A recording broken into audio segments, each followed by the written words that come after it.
Hey folks, tonight we're diving into the noisy, smoky, and damp world of a medieval tavern. The quiet heart of every town, the unofficial news hub, and the only place where a knight, a peasant, and a poet can get equally hammered and start a riot. This isn't just a drinking spot, it's where danger, laughter, and disease all hang out under one rickety roof.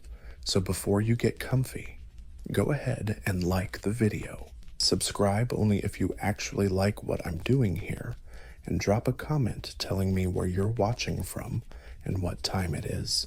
Always fun to see who's joining the sleepy party from around the globe. Now, dim those lights, maybe fire up a fan for some white noise, and let's stroll down this nighttime rabbit hole together. Picture this: you're slogging through a muddy street, smelling like a weird cocktail of horses, smoke, and suspicious soups, of course. It's either raining or just stopped, so everything's slippery, including your only pair of shoes. You're tired, hungry, and have narrowly dodged a cart full of turnips twice.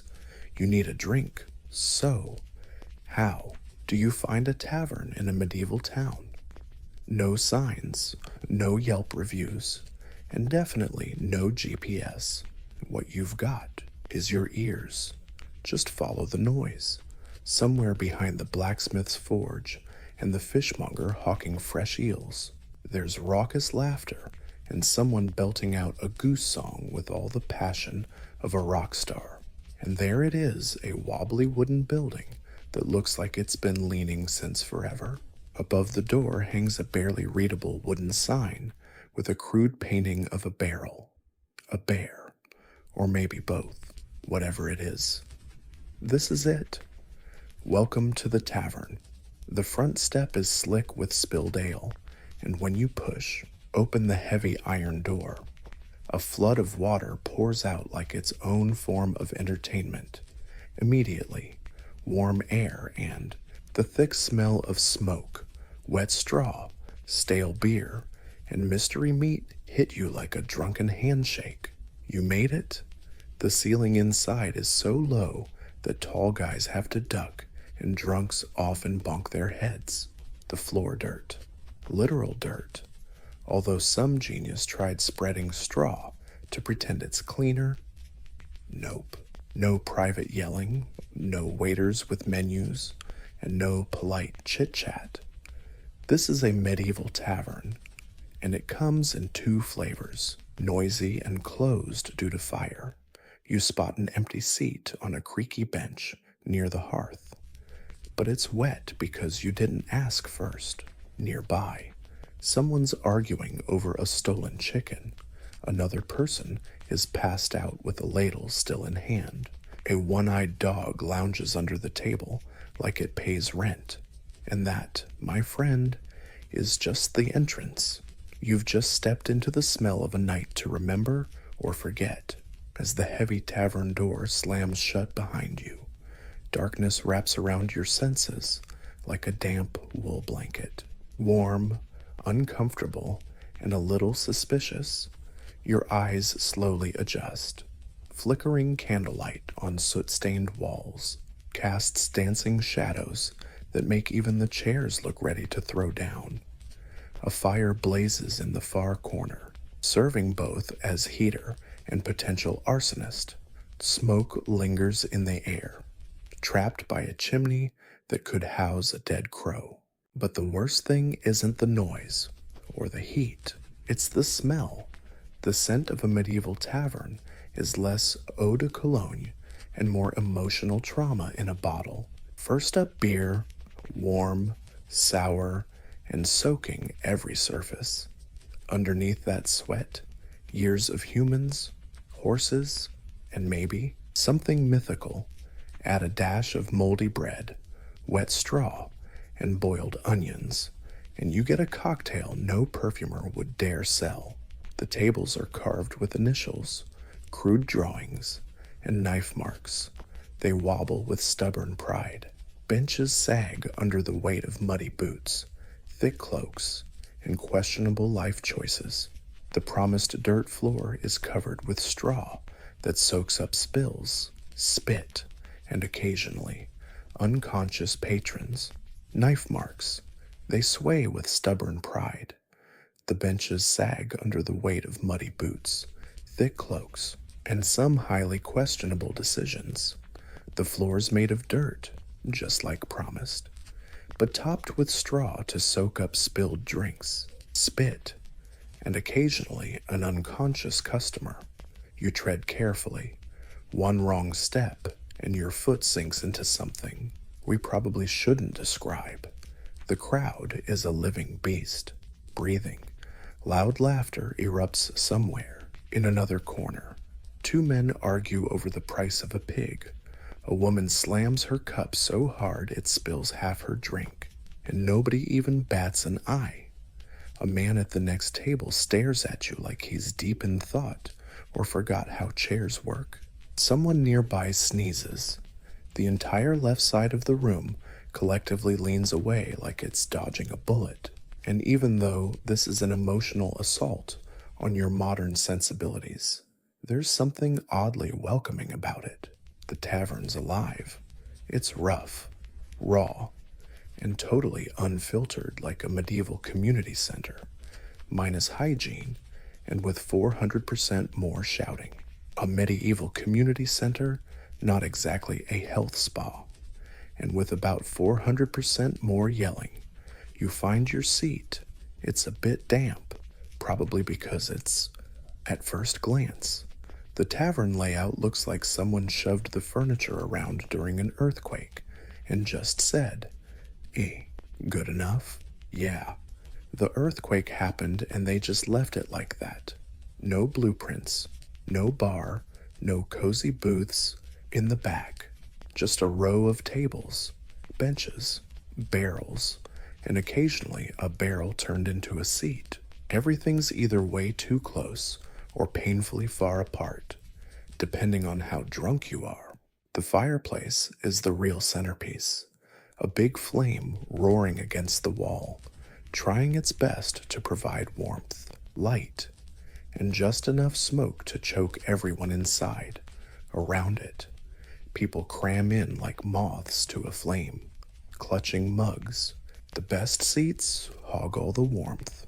For the rest, well, that's what the beer's for. The bar, if you can call it that, is usually just a thick plank laid across two barrels, sagging under the weight of jugs, mugs, and elbows. Behind it stands the tavern owner, pouring drinks, shouting orders, and glaring at the guy in the corner with that "you still owe me for last Tuesday." Look, no menu. You ask what's available and brace yourself. The answer is usually beer or silence until you figure it out. A narrow staircase, probably original and definitely broken, leads upstairs. If you squint, you'll spot a boot hanging from one of the banisters. No one's sure if it's decoration or a warning. Some taverns have rooms in the back, maybe for storage, maybe for illegal gambling, or maybe it's where the last jerk who insulted the barmaid got taken and never showed up again. Best not to ask. The walls are stained with candle soot, windows covered with oilcloth or animal hide.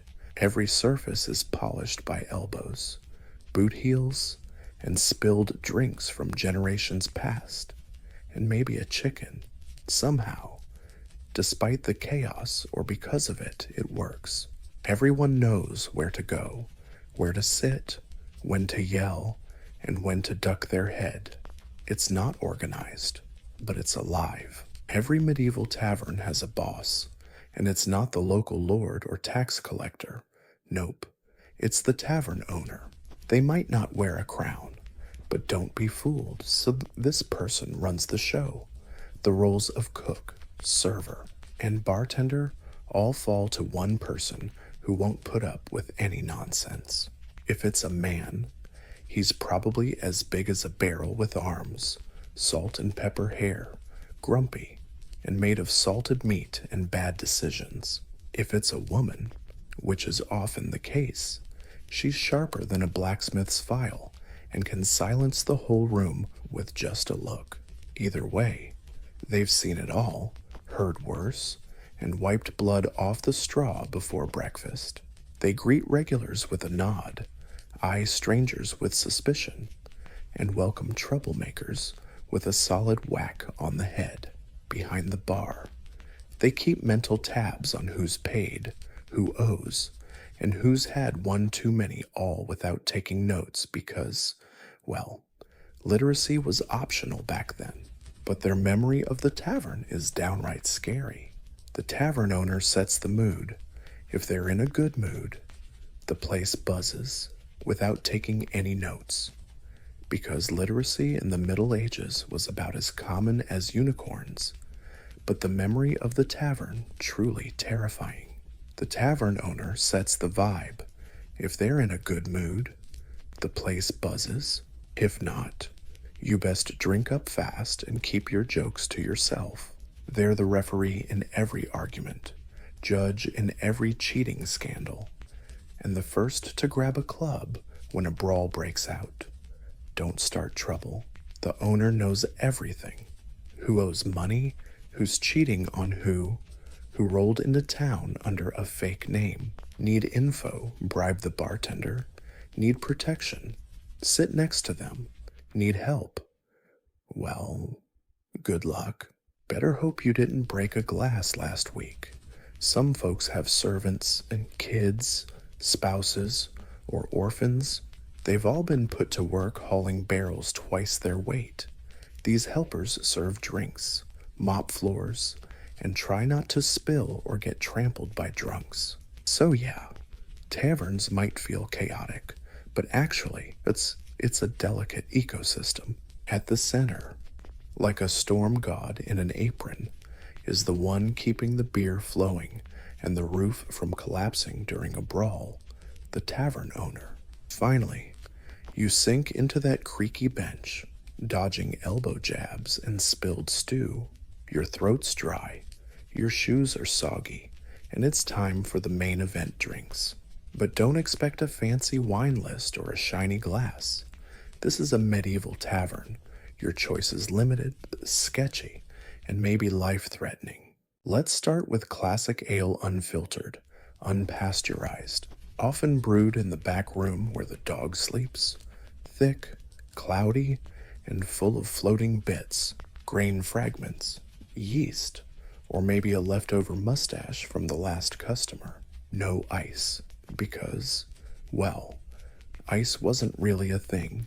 You don't ask how long it's been in the barrel. You just drink and hope for the best. Next up, mead. Sounds fancy. Right, actually. It's sweet, strong, and sometimes explosive. If the tavern owner made it themselves, it might be amazing or taste like regret and bee stings, usually reserved for the rich, wedding guests, or some poet angling for gold or mead payment. Then there's cider, made from apples either freshly picked or dropped on the ground 3 weeks ago. Spicy, sour, served in cracked mugs that double as soup bowls in the morning. Popular in orchard-heavy regions, or if you just want to forget the smell of the guy next to you. Wine technically, yes. Unless you're in Southern Europe or some town noble, it's probably watered down, sour, and served with a side of sarcasm. Good wine is for lords, bishops, and merchants who just sold the 12 barrels of salt and water. That's a bold choice, since it can sometimes be a silent killer. Boiling takes fuel, and clean wells are rare. That's why even kids drink beer. The problem isn't the noise. The problem is not dying from bad water before you hit 8. No one's measuring shots or mixing cocktails here. You drink from wooden, clay, or tin cups. Some still have last night's stew stuck to them. You lift your cup, sniff, and sip. It's warm, bitter, and somehow perfect, because in a medieval tavern, If it's wet and doesn't kill you immediately, it's considered good drink. Survived the booze barely. Now your stomach's grumbling, reminding you that you haven't eaten since sunrise and your last meal was mostly barley and regret. Time to eat, but don't get your hopes up. No menu, no waiter, and definitely no one asking about your diet. You can't just order food at a medieval tavern. You ask what's left and pray it's hot and only vaguely mysterious.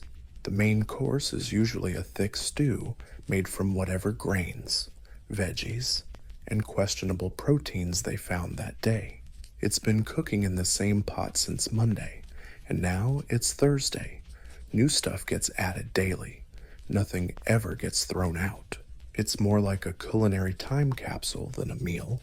If there's meat, congrats. Probably rabbit, pigeon, or some unlucky chicken that got too close to the fire. Wild game might be delicious, or just desperately overcooked and seasoned with regret. Your bowl's wood or clay. Your spoon could be your own, or maybe just your hand. Most folks carry their own knives, so bring your own for eating.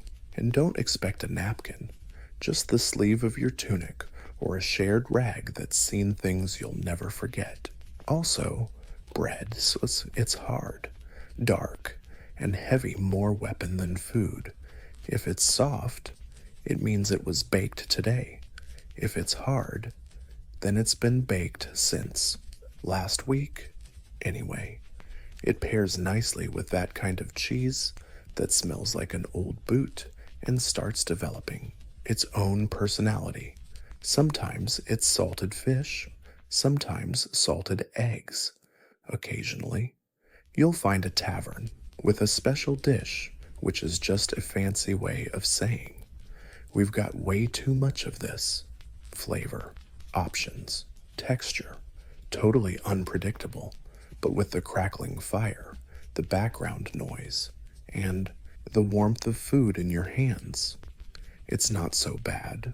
You're stuffed. It's hot. And if you don't think too hard about what's floating around in your bowl, it might even feel comforting. You didn't come here for fine dining. You came to eat like a survivor. Once you find your seat, ideally somewhere without a dagger on it, you start to notice the real entertainment people. The medieval tavern was the original social media feed.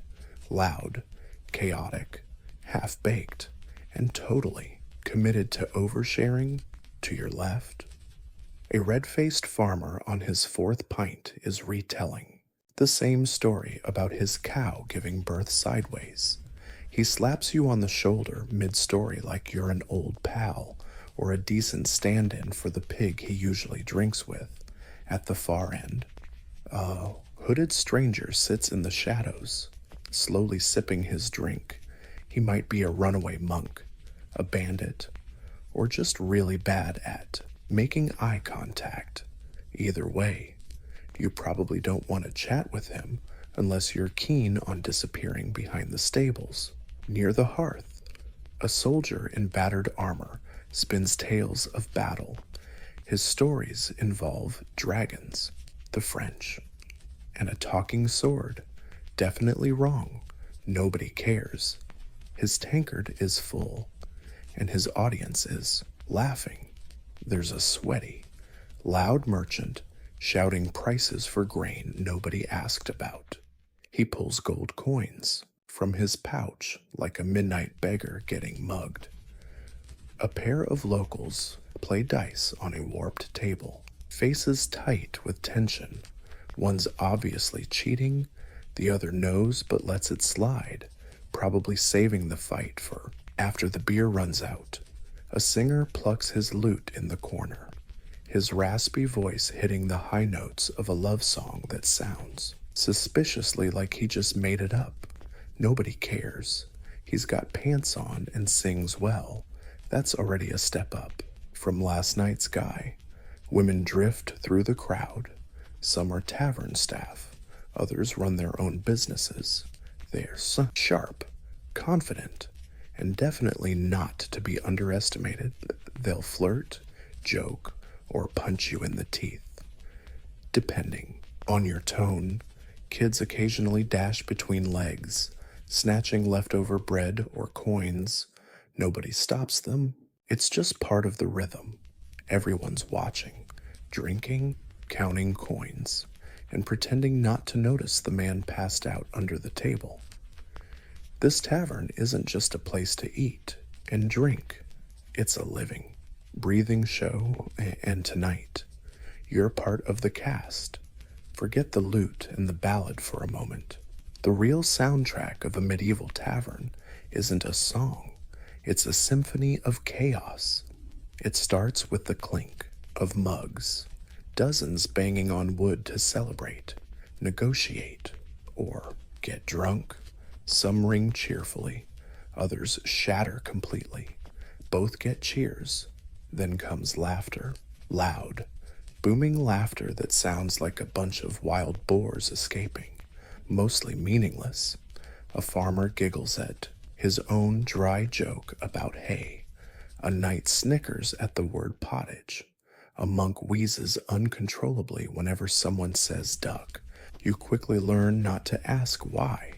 Voices overlap, one louder than the last. Fighting for dominance like roosters in a coop. There's arguing, storytelling, yelling about taxes, and at least one person misquoting scripture to win a bet. The barkeep shouts orders while swatting flies. A barmaid yells at a guy trying to grab her, and someone's stuck in a loop like a war chant.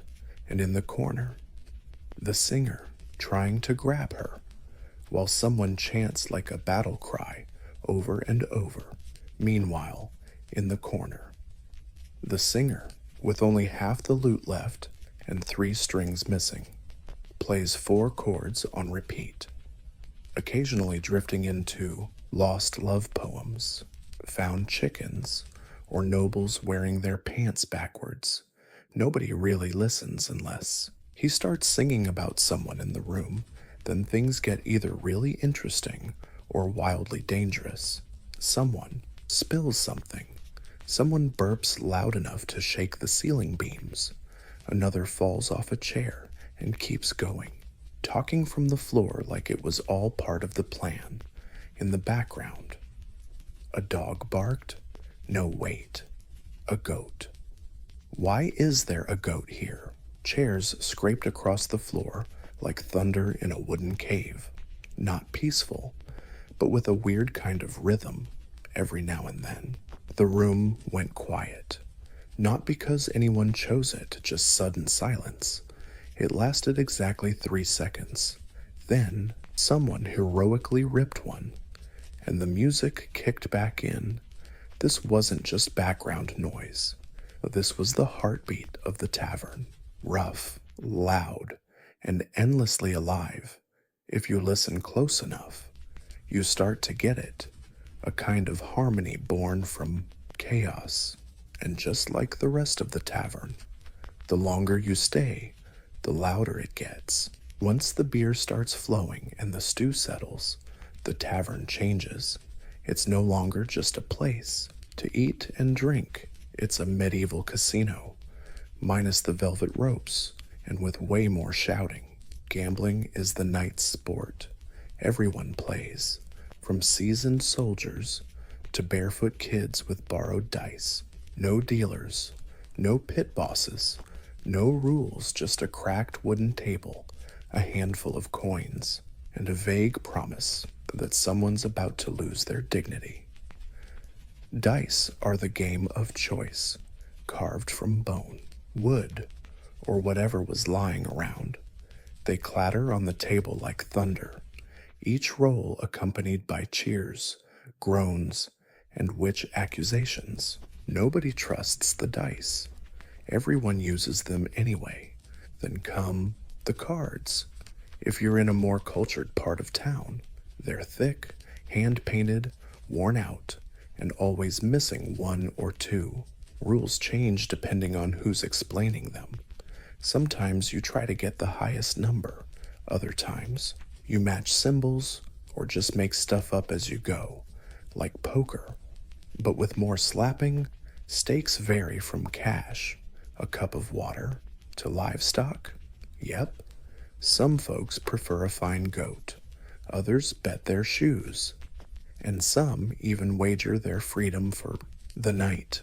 Spoiler alert, he lost. Regulars are slick. They move fast, roll slow, and smile a bit, too brightly.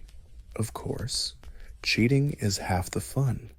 There's a loaded die here, a marked card there, a mysterious cough when the lucky player leans in.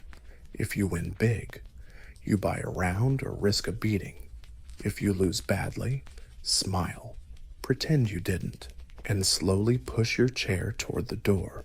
Side games pop up too: arm wrestling, thumb wars, and the crowd favorite who can drink the most without passing out. The winner gets applause. The loser spends the night under the table and nurses a hangover until the next market day. But even with fuzzy rules and ridiculous bets, this energy is addictive, because in a medieval tavern, luck isn't just a game, it's a gamble with your wallet, your pride, and maybe even your pants, when night falls and the tavern fills with warmth and humidity.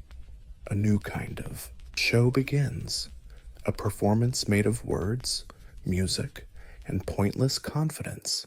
It's storytelling time, medieval style. A bard clears his throat in the corner, gently plucking a half-tuned lute, strings squeaking like old shoes. He's missing a few teeth, but hasn't lost his swagger with dramatic flair. He launches into a ballad about pain and heroism. There's a tale of a knight who fell for a mermaid and drowned mid-poem. No one believed him, but hey, everyone listened anyway. This is how it goes here. Truth is optional. Entertainment is everything. Around the table, others join in, not bards, just patrons fueled by beer and a story to tell. One man swears he wrestled a bear and lived to drink another day. Another claims he saw a witch turn a cow into a goat. A third insists he's related to Charlemagne on his mom's cousin's side. Everyone's story starts the same way. You won't believe this? But it's true. We don't believe it either. But we want to. Boasts turn into ballads. Mishaps become legends. Someone told a joke so bad it circled back to being funny. Another read a poem maybe copied from a monk's scroll. Everyone in the room would clap, shout, or throw bread depending on how good or how much they endured. If you were lucky, a decent singer might stroll in. These pros wandered town to town, swapping tunes for coins, meals, and occasionally a roof. Their songs were polished, their stories long, and their crowd-whipping skills downright dangerous. But even they knew the golden rule of tavern tales. Never let the truth ruin a good story. In this smoke-filled room, with the fire crackling and cups smashing, storytelling wasn't just entertainment. It was tradition, connection, how you made friends, enemies, and sometimes found your drinking buddy for life. By midnight, half the tavern was replaying the tale of the one-legged knight who took down 6 highwaymen with nothing but a ladle. You laughed, cheered, and forgot it was all made up. Because in a medieval tavern, every liar was a legend. If the story was good enough, when night deepened and the booze kept flowing, something changed in the air, a reckless kind of buzz.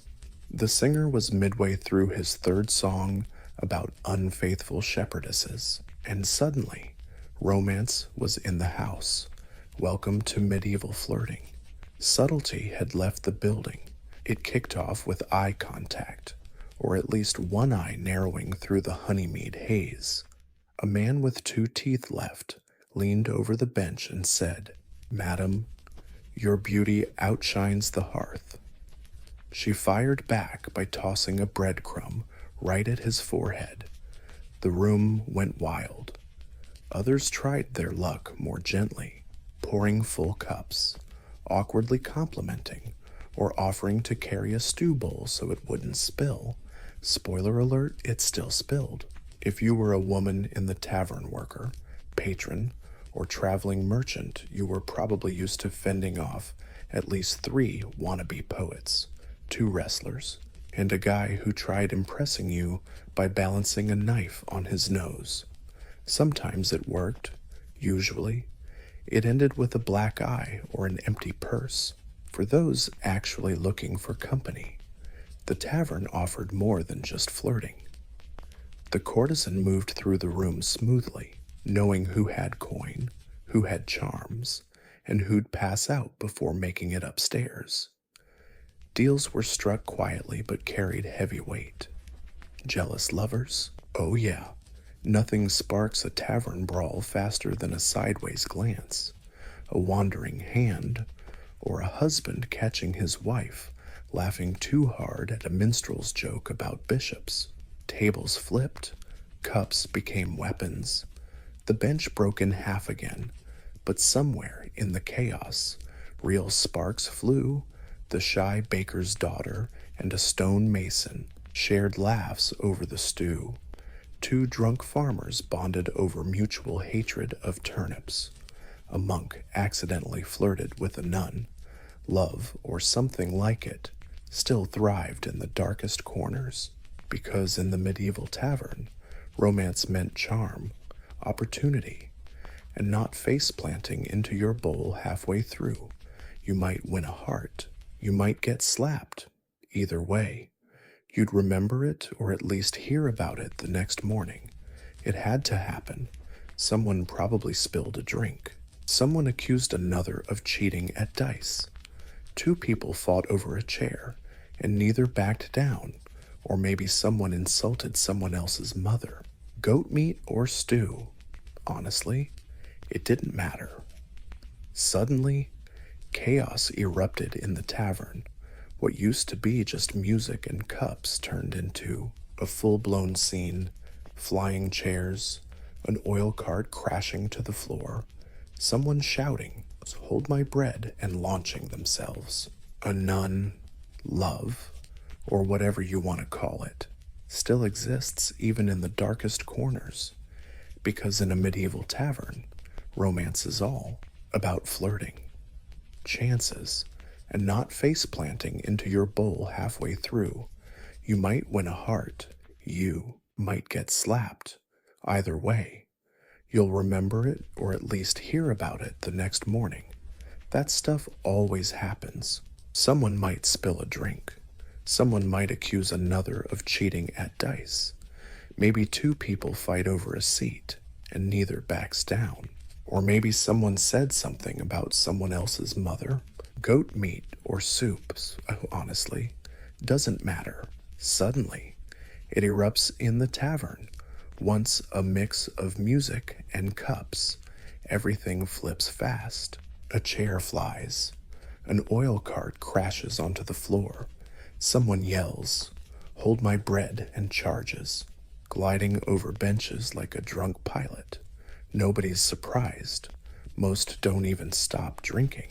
A bar brawl in the Middle Ages wasn't rare. It was standard, basically a feature, not a bug, though it sounds scary. It's usually more hilarious than deadly. People sway wildly, slip, trip, and fall into someone's dinner. Hair gets pulled, beards grabbed, shirts torn. The tavern owner roars like a general on the battlefield, one hand holding a ladle, the other a club.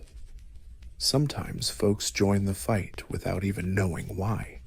They end up dry-mouthed with mystery bruises, but in a few hours, you're sleeping alongside travelers, thieves. Just see the chaos and dive in swinging first.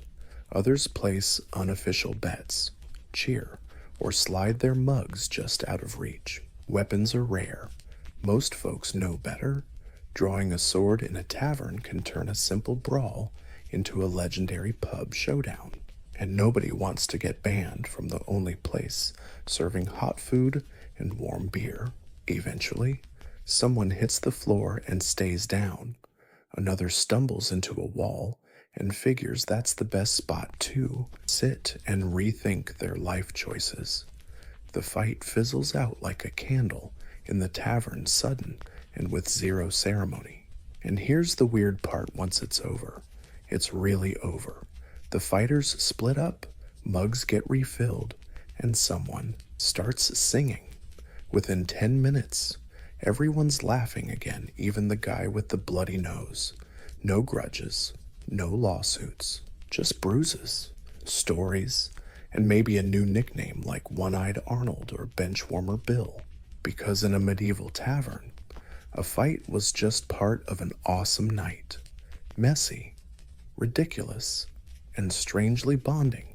And if no one's seriously hurt, it's just another round of entertainment. So the brawl ends. The poet passes out mid-ballad, and your stomach is full of mysterious stew and lightly fermented cider. Time to hit the sack, or at least try to, but don't expect a feather bed and lavender-scented sheets. This is a medieval tavern, not a spa. If the inn offers rooms, you might have to climb a creaky staircase upstairs, walk across tilted floors, and duck under beams low enough to test your skull's durability. The rooms are tiny, cold, and totally shared. No privacy. You're sleeping shoulder to shoulder with strangers. Some snore like church bells. Others dream in languages you've never heard. Beds. Technically, most are straw-stuffed mattresses, thin, lumpy, and with what medieval folks affectionately called companions. You lie down fully clothed, boots on, dagger under the pillow, not for comfort but defense. Blankets are shared, smells included, and if someone's been eating garlic, someone always has. It becomes a personal part of your dreams. If you're too broke or too wasted to rent a room, you'll crash downstairs on a bench, under a table, or curled up in a corner near the hearth, next to a dog that may or may not belong to the tavern. You'll get stepped on, sneezed on, maybe even used as a footrest. The tavern is never truly quiet. Even after the last drink is drained and the final argument settled, there's always someone mumbling in their sleep, a log crackling in the fire, or a distant fart echoing off the beams. But somehow, you still drift off. It's not comfy, it's not clean, but it's safe enough. The fire keeps the brutal cold at bay. The innkeeper guards the place with one eye open and a club in hand, and the noise becomes a lullaby of its own, familiar, human, alive. You wake up with a stiff neck, dry mouth, and a mysterious bruise. But for a few hours, you slept alongside travelers, thieves, farmers, and fools. No kings, no silence, just snores, straw, and the faint hope your shoes are still there. Come morning, dawn sneaks in like an uninvited guest, slipping pale light through the shutters and poking your eyelids mercilessly. The tavern has changed overnight. Not exactly quieter, but quiet in that defeated way. You crack an eye open, someone's stepping on your chest, another's mumbling about sheep taxes in their sleep, the poets snoring under the table, clutching their lute like a lover. A chicken hops across the floor, pecking at leftover crusts from yesterday. Nobody wonders where it came from. The fire's out, making the room cold and smoky. Some patrons start to stir. Farmers and fools. No kings, no peace, just snoring, straw, and a fragile hope your boots are still there. Come morning, Dawn sneaks in like an uninvited guest, slipping pale light through the shutters and poking your eyelids mercilessly. The tavern changes overnight, not quieter, but quieter in a total disaster kind of way. You open one eye, someone's stepping on, shutters snapping and poking your eyelids relentlessly. No mercy. The tavern had changed overnight, not quieter. Exactly, but quieter in a we lost kind of way. You open one eye, someone's stepping on your chest.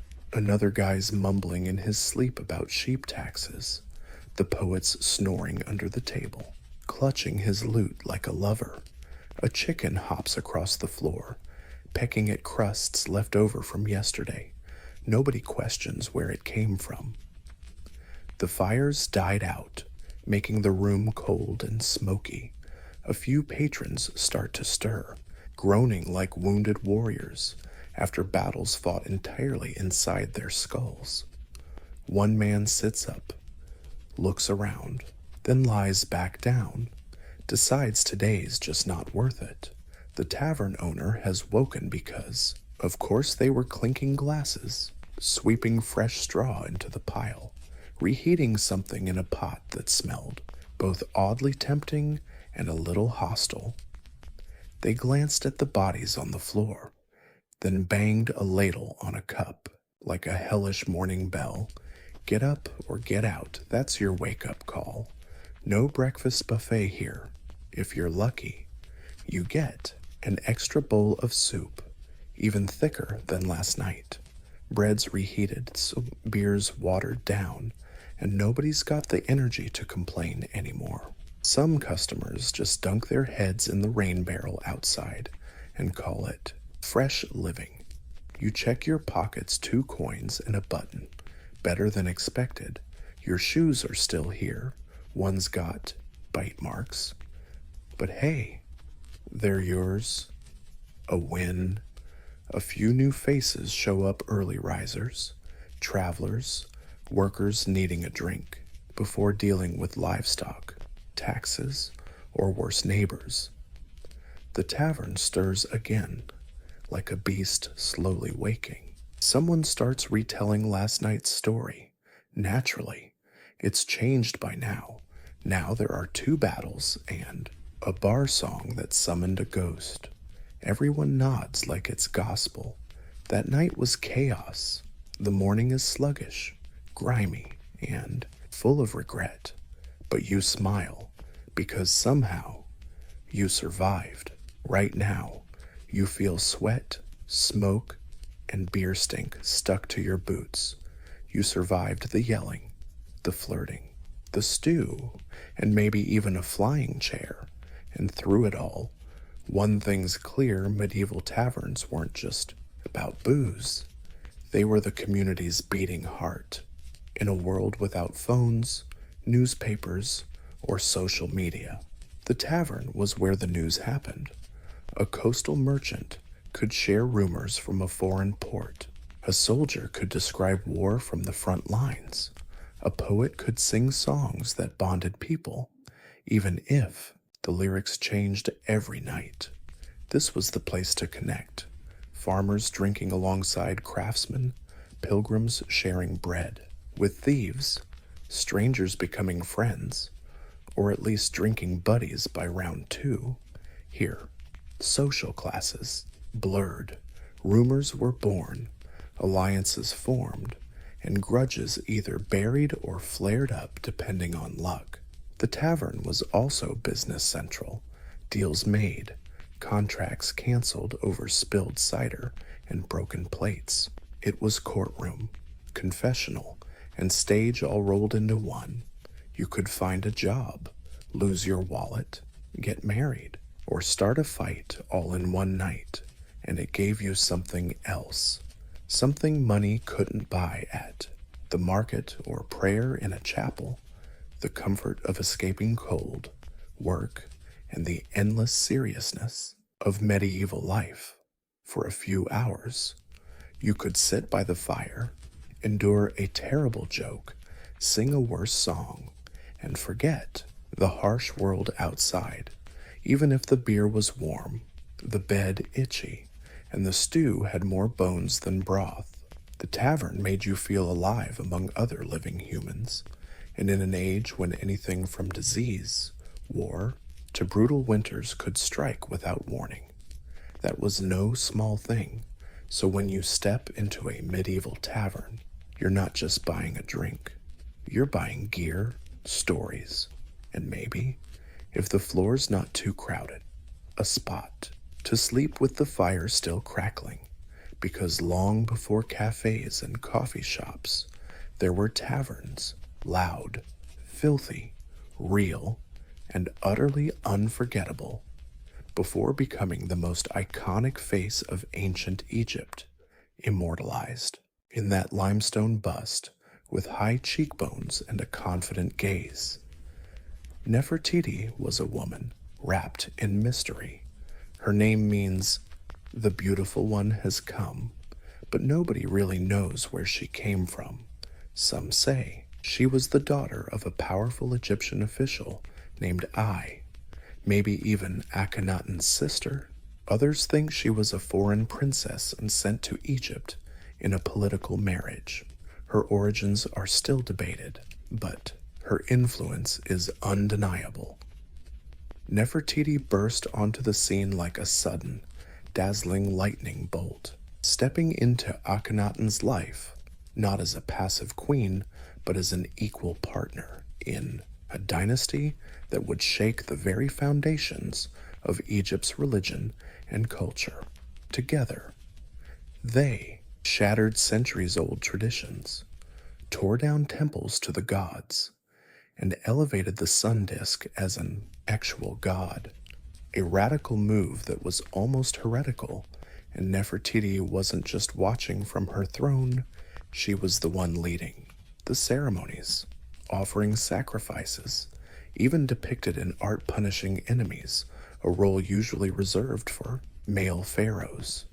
Unlike other queens, shuffled off to the sidelines, Nefertiti was always front and center. She showed up in more artwork of the time than Akhenaten himself, and in these depictions, she wasn't playing the submissive queen. She stood tall, sometimes literally larger than life, holding power in her hands, and in a society where pharaohs were considered divine. Her closeness to Akhenaten spiritually and politically hinted at something more. Maybe she wasn't just a queen. Maybe she was co-ruler, but this rise wasn't without drama. Egypt wasn't ready for this shakeup. The old priesthood was furious about losing their gods and temples. The capital moved to a new city, Akhetaten, now called Amarna, cutting ties with old customs, and throughout it all, Nefertiti was there, her image carved into stone walls, her name sung in hymns praising the sun. But despite her presence in life, her death was a total vanishing act. No tomb, no body, no confirmed ending, just silence, like history, after witnessing her talent, suddenly decided to look the other way. And maybe that's where her legend really begins. To understand Nefertiti's rise, you first have to meet the man who changed everything Pharaoh Akhenaten. He wasn't born with that name. He was Amenhotep IV, a prince inheriting a 1,000-year legacy of gods and traditions. But something inside him shifted. Some say divine inspiration. Others call it madness. When he took the throne, he turned his back on the mighty god Amun and declared a new truth. There was only one god worth worshiping, the sun. Aten. This wasn't just a religious change. It was an earthquake that shattered the foundation of Egyptian civilization. Imagine a society built around temples, priests, and rituals, but suddenly told overnight that their gods were wrong, their worship outdated. Akhenaten didn't just preach. Monotheism, he enforced it. Amun's temples were shut down. His name was chiseled off monuments. Statues smashed, entire cities abandoned. Instead, Akhenaten built something new, Akhetaten, a city dedicated to Aten, where the sun rose straight through cliffs and bathed the city in holy light. And, through it all, Nefertiti stood by him, not as a silent wife, but a full-on partner in reliefs from that era. She's shown worshipping Aten with the same reverence as Akhenaten. Their daughters often appeared alongside them, heads tilted toward the blazing sun. This family portrait was unlike any other Egyptian art, before or after. Even the art style changed. No more stiff, formal poses, but relaxed, exaggerated, sometimes even intimate. The king and queen kissing, playing with their kids, praying in soft robes under the sun. Nefertiti was everywhere in this new world. Sometimes she even outshined her husband. Some historians believe she held the real political power, maybe even acted as co-regent. There are inscriptions calling her Nefertiti Aten, a name some think she took when she started ruling with independent authority. Whether Akhenaten shared the throne out of love, strategy, or necessity remains unclear. But one thing is obvious without him, Nefertiti. This revolution might not have lasted that long, but revolutions are pretty fragile.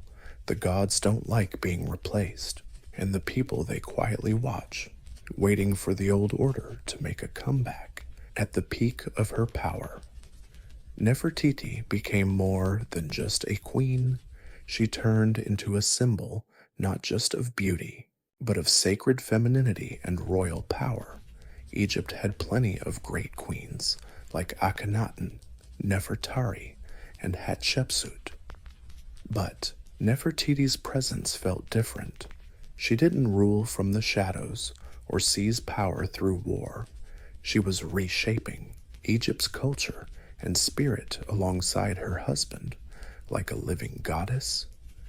She gave Akhenaten 6 daughters, Meritaten, Meketaten, Ankhesenaten, and the rest all often shown in family scenes, bathed in Aten's light. Strangely, no sons have been confirmed. In a kingdom obsessed with lineage, that's both a political headache and a historical mystery. Was it fate or something else going on? Some think Akhenaten might have had sons with other wives, or even juicier, with Nefertiti herself, sparking modern gossip and some eyebrow-raising theories, from speculation to downright scandalous. One thing's clear: motherhood was central to her image. In art, Nefertiti is shown cradling her kids, their tiny hands touching her cheeks. These aren't stiff statues. These are lively, tender moments carved in stone close, emotional and glowing. In an era when pharaohs were distant gods, showing Nefertiti as a nurturing mom humanized the divine. But there's another side to her symbol, a much tougher one in many depictions. Nefertiti wears the blue crown usually reserved for male rulers. She's shown smashing enemies, riding chariots, offering gifts without Akhenaten anywhere in sight. These aren't just symbolic gestures. This queen was carrying out the sacred duties of a king. It hints at a quiet but deep truth. Nefertiti might have been gearing up for something bigger than just a partnership. Maybe she was prepping to rule. Rumors and history say that as Akhenaten's health declined, maybe from genetics or stress, Nefertiti took on more ruling responsibilities. But that's where the records start to get fuzzy. In Akhenaten's final years, she vanished from the public eye. No ceremonies, no memorials, No official funerals. Did she die young, lose power, or was she about to become something greater than a queen? Something history tried to erase but couldn't. One day, Nefertiti was everywhere, carved on walls, praised, in hymns, ruling alongside a revolutionary pharaoh. Then, like a desert wind, she disappeared. No ancient Egyptian queen ever stood out quite like her. Yet around year 12 of Akhenaten's 17-year reign, the records strangely fall silent. Her name vanishes from inscriptions. Her image fades from artwork. No tomb, no death announcement, no mourning scenes. For a woman central to Egypt's cultural upheaval, her absence is more than odd. It's a black hole in history. So what happened to her? The simplest theory answers. She died. Childbirth was dangerous, even for royalty. Nefertiti's second daughter, Meketaten, also disappears from records around this time, maybe hinting at a double tragedy, a mother and daughter gone in a dark moment. But if that's true, why no elaborate funeral, no offerings, no temple?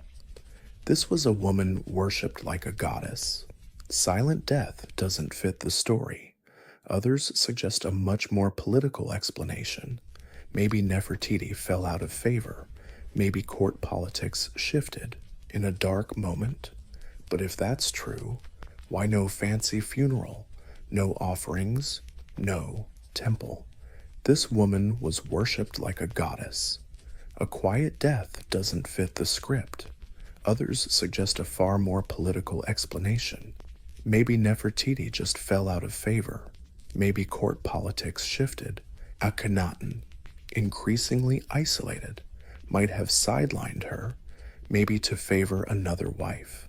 Some say a co-ruler named Shmenkare, a mysterious figure who pops up briefly in historical records, took her place. Is he the male heir, a half-brother, or is Smenkare actually Nefertiti rocking a new alias? The wildest theory: Nefertiti never vanished.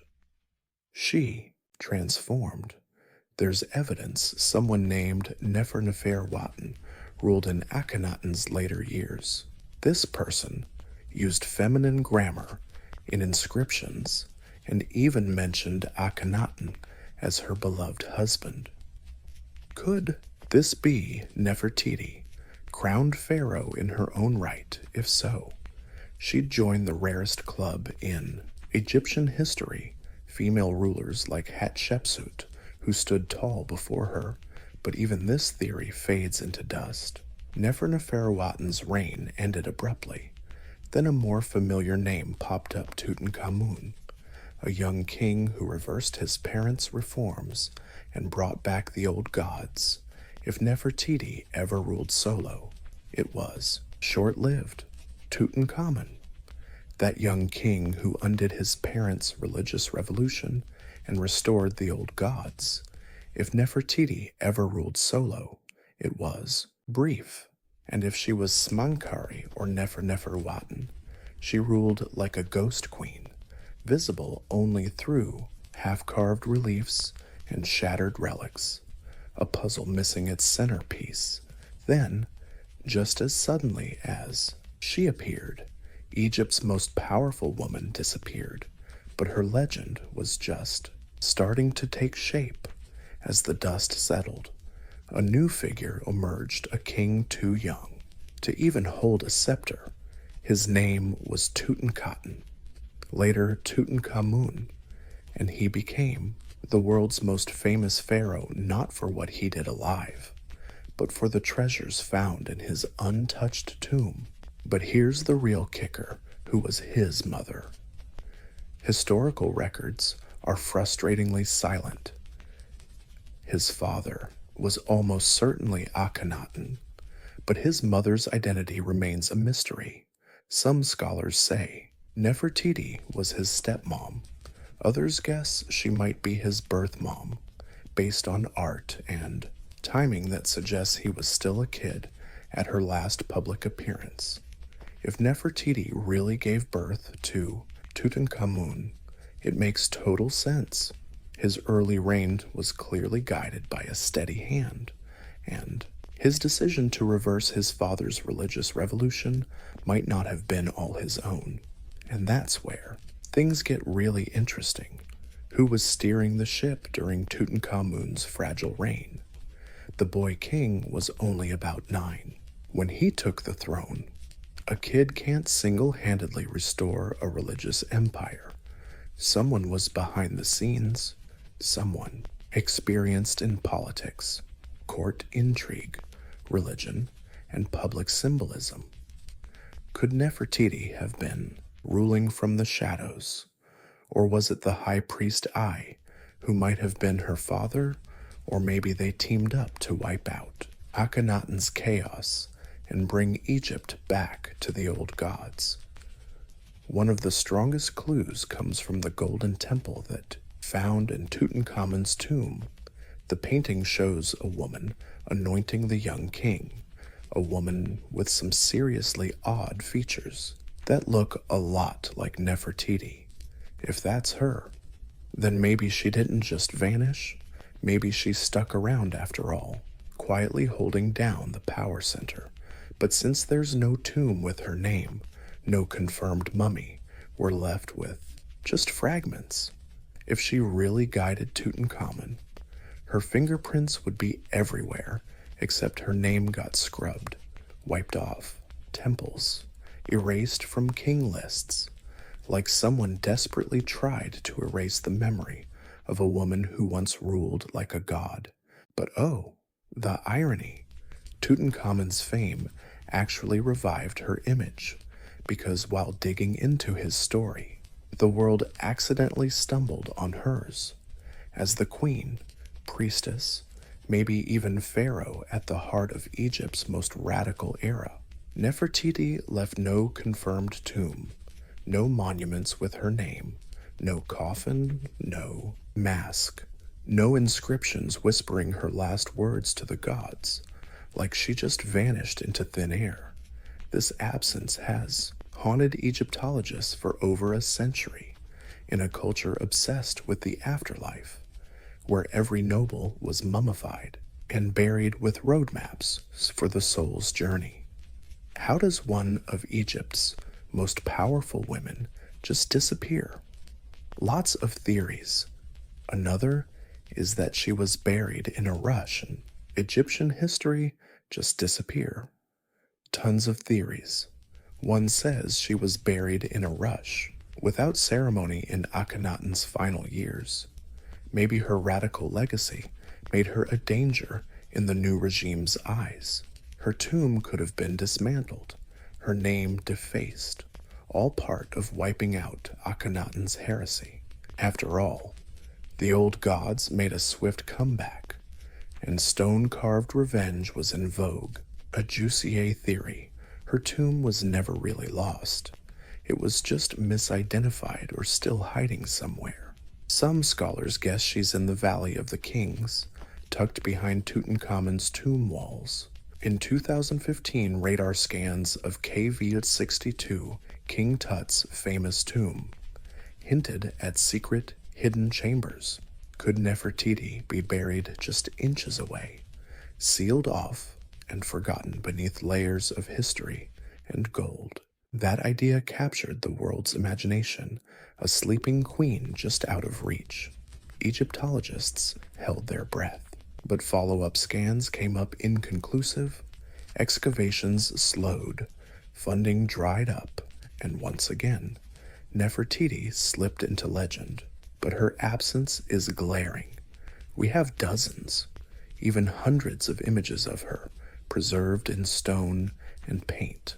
Her bust, now in Berlin, still stares with that enigmatic charm through the museum glass, as if she knows something we don't, as if she's waiting. Every year, new digs continue at Amarna and the Valley of the Kings. Every year, whispers rise. Will a sealed room finally spill its secrets, Could a forgotten scroll and some dust spell out her real name?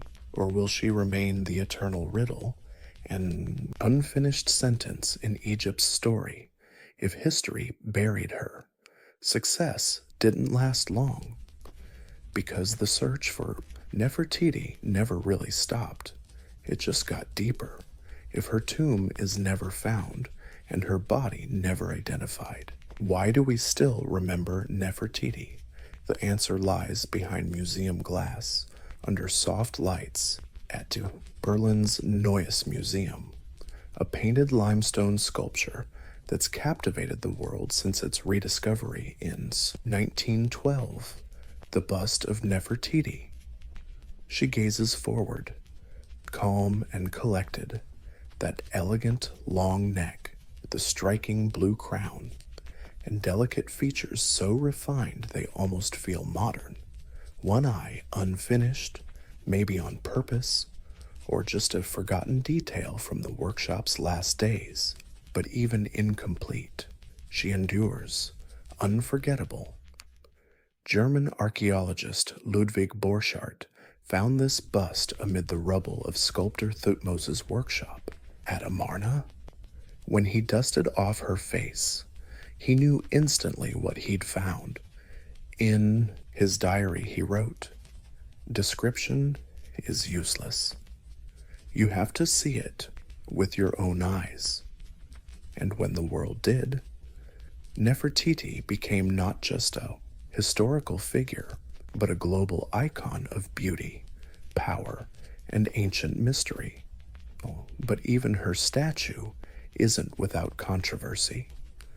Germany bought this artifact back when heritage laws were lax, and Egypt has been demanding its return for decades. To Egyptians, she belongs to her homeland, the land her son once touched her skin, where she stood under the blazing sun. But Germany refused. They say her fragile health makes travel risky. Others say it's about prestige. Nefertiti draws crowds. After all, she's their Mona Lisa, still, wherever she is. Her presence changed how the world sees ancient women.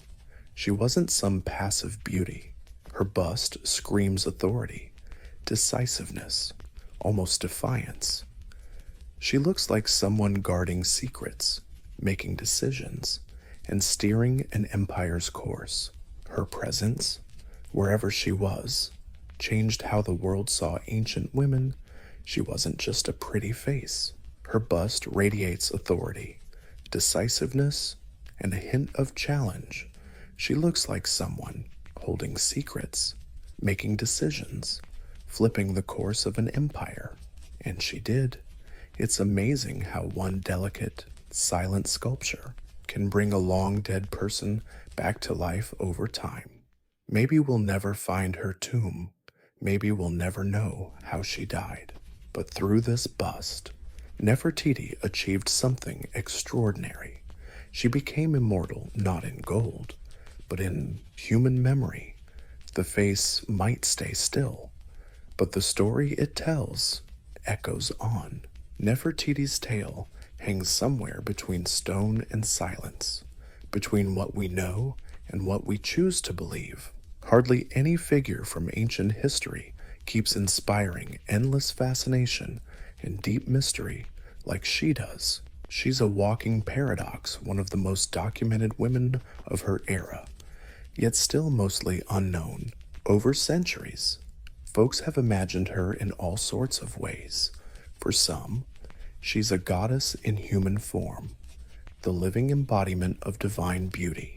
For others, a key political player, the power behind the throne, or maybe even the throne itself.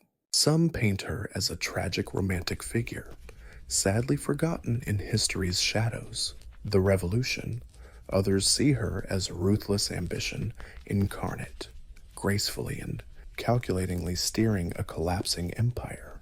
But what do we really know? We know she was more than just a royal wife. Her image stood shoulder to shoulder with kings. Her presence at religious ceremonies, royal rituals, and even battle scenes shows she was not only holding power, but knew how to wield it. In a patriarchal world, she carved out her own space, not by rebellion, but by presence, calmness, and mastering the visual and spiritual language of her time. We know she was the centerpiece of one of history's boldest religious shakeups. While Akhenaten may have dreamed up the sun god cult, Nefertiti was its living emblem. She embodied the divine ideal, the bridge between Aten above and humans below. She wasn't just serving gods, she was their image, and we know that. After she disappeared, her memory was almost wiped clean. Fierce backlash against Akhenaten's regime buried her name. Her statues were smashed, her tomb inscriptions defaced, her role in history deliberately hidden. But 3,000 years later, we still whisper her name. Why? Because legends have a way of outliving facts. Because when a woman becomes both icon and mystery, she slips into a realm where time can't touch her, because sometimes a question echoes louder than an answer. And maybe, just maybe, that's exactly what Nefertiti wanted: to be remembered, not explained, admired, not confined, to live forever, not as a woman of a tomb, but as a queen of endless speculation. More than 3 millennia have passed since Nefertiti last walked under the Egyptian sun, but her shadow stretches across our world, etched in museum glass, whispered in academic halls, popping up in novels and documentary films. Unlike most historical figures, she hasn't faded into the past. If anything, she's grown bigger with time. There's something irresistible about her, more than just beauty. We've seen beauty before. It's the mystery. The deliberate gaps in her biography feel like a dare, a taunt, as if she's challenging us to try, to understand her, fully knowing we never will. And in that way, she became something beyond history. She became an archetype. Every generation reimagines Nefertiti in its own image. Early 20th century, a strange, mysterious, submissive queen. During feminist waves, she turned into a symbol of female power, an ancient ruler lost in patriarchy. In modern media, she's a style icon, African queen, politician, or maybe even a pharaoh.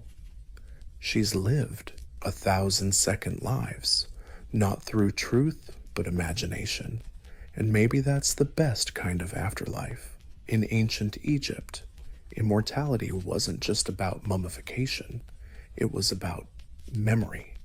If your name is spoken, your image seen, your story told, you live on, you can cross the reed fields, dine with gods, exist beyond death.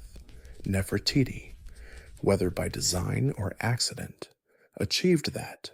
Her name is whispered across continents.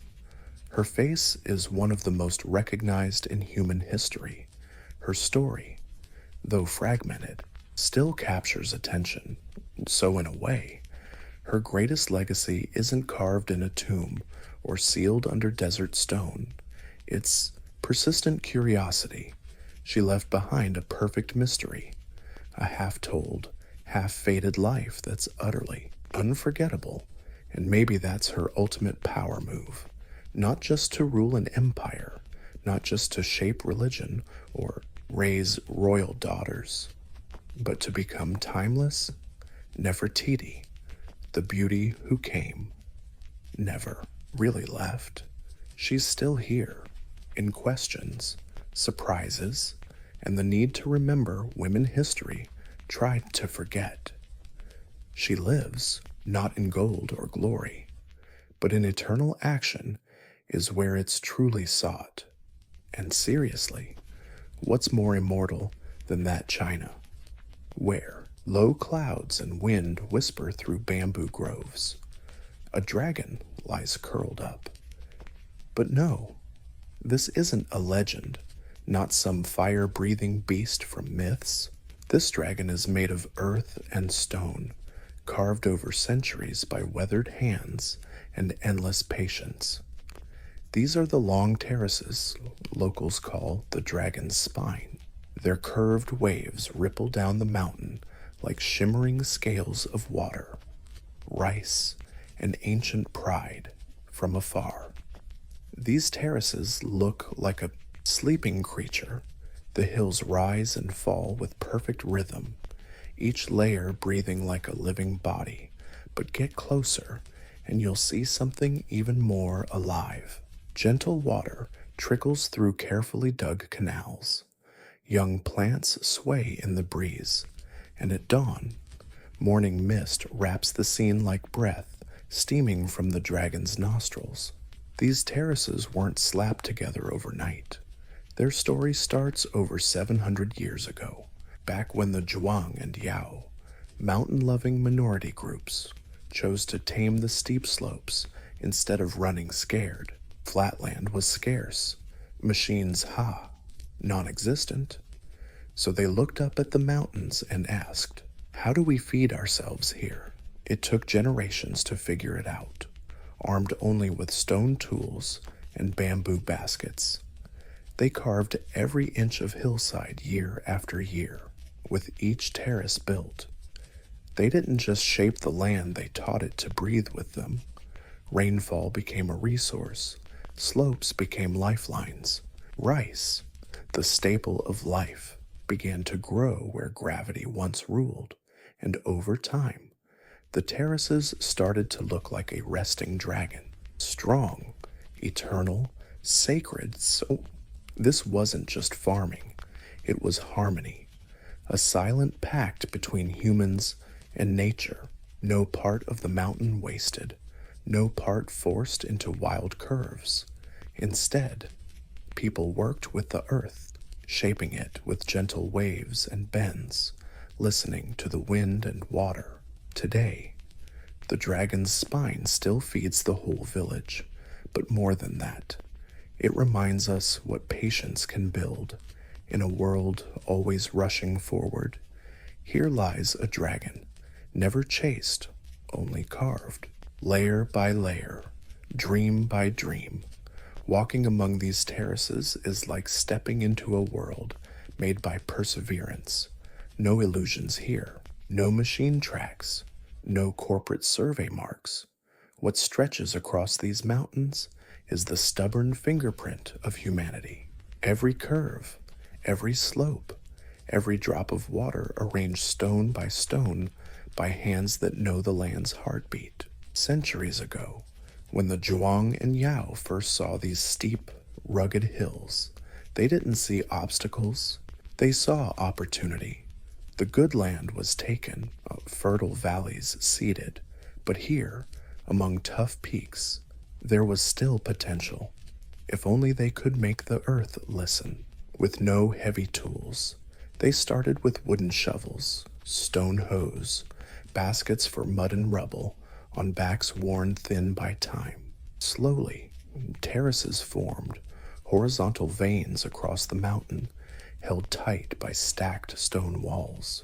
These weren't accidental cuts into the slope. They planned every inch. Each terrace had to be perfectly balanced, not just to hold water, but to pass it down without waste. One wrong move could collapse the whole section. Too steep, and water rushes away. Too flat, and it stagnates. So they measured not with rulers, but with the intuition of generations. Kids learned from elders. Elders watched the seasons. And finally, the mountain relented not out of defeat, but trust. The result, a landscape that challenges nature by blending right into it, from valley floors to cloud-capped peaks. These terraces spiral like stairs climbing to the sky. They elegantly mirror the terrain, almost as if the mountain itself nurtured them. But nope, the mountain didn't make these curves. People did, not a single, one wrong calculation, and an entire section could collapse. Too steep, the water rushes like crazy. Too flat, it just sits there, doing nothing. So, they didn't use rulers. They relied on generations of gut feeling. Kids learned from elders. Elders watched the seasons, and the mountain finally gave way, not out of defeat, but trust. The result, a landscape that challenges nature by blending right in. From valley floors to cloud-capped peaks, these terraces spiral up like nature's own staircase. They elegantly mirror the terrain, almost as if the mountain itself nurtured them. But nope, the mountain didn't carve those curves. Humans did. No fancy motives, no concrete, no architecture degrees, just time, trial and error, and faith that no matter how steep, the land could support life. Today, these terraces still work, still farmed, still alive, no matter how steep, can sustain life. Today, those terraced fields are still working, still farmed, still repaired, and still respected. No bulldozers, no shortcuts. These old school methods survive not because they're anti-progress, but because they prove something rare. Traditions like these, when deep-rooted enough, outlast any storm. If the dragon's spine is muscle and bone, then water is its blood. The river flows quietly without pumps or engines, threading through ancient canals from mountain springs down to every terrace below. This hydraulic dance isn't random. It's the secret life of terraced fields, the reason they've lasted centuries. Up on the mountain, rain and spring water gather in narrow ditches and earthen channels. Gravity then becomes the farmer's silent partner. Water flows down each terrace, pooling gently before spilling over to the next. This soft, seamless design guarantees every rice paddy gets just the right amount of water. No more, no less, no valves or switches.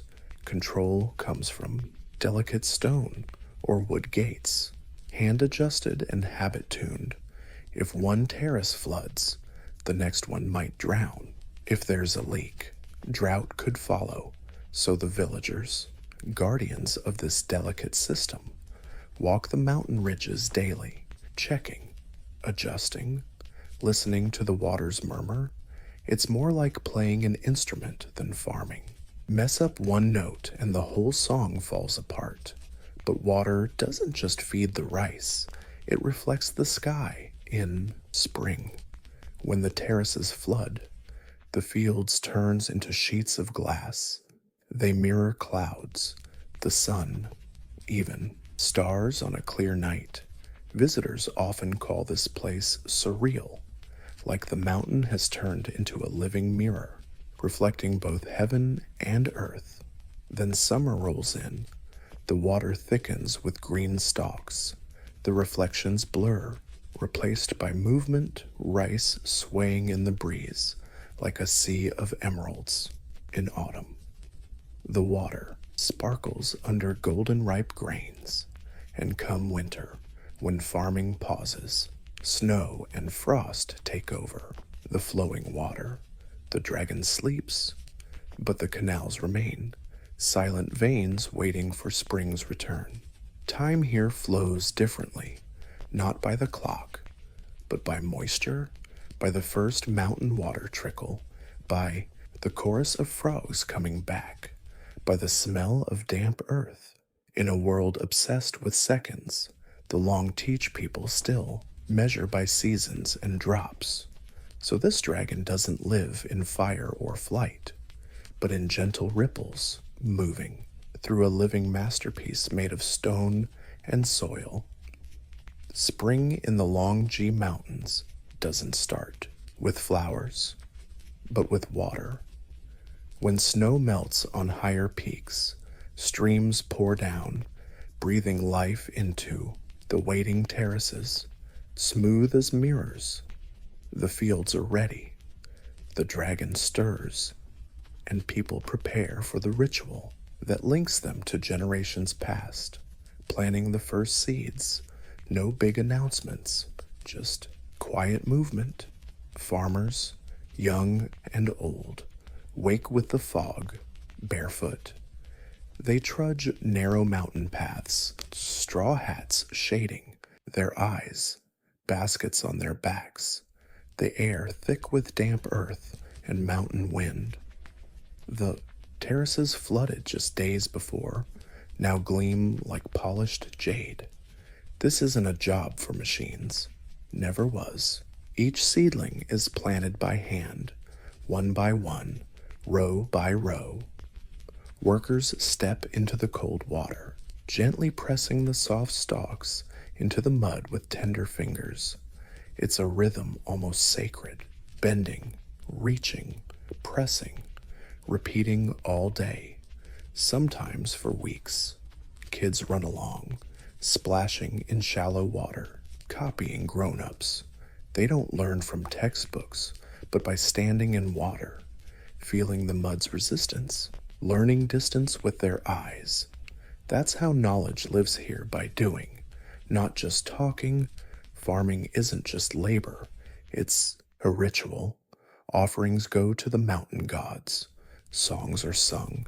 In some villages, elders scatter the first handful of seedlings as a blessing. Every field planted is a promise to the land, to ancestors, to future generations. In the future, no rush, nobody's pushing the dragon, no one's racing up the mountain.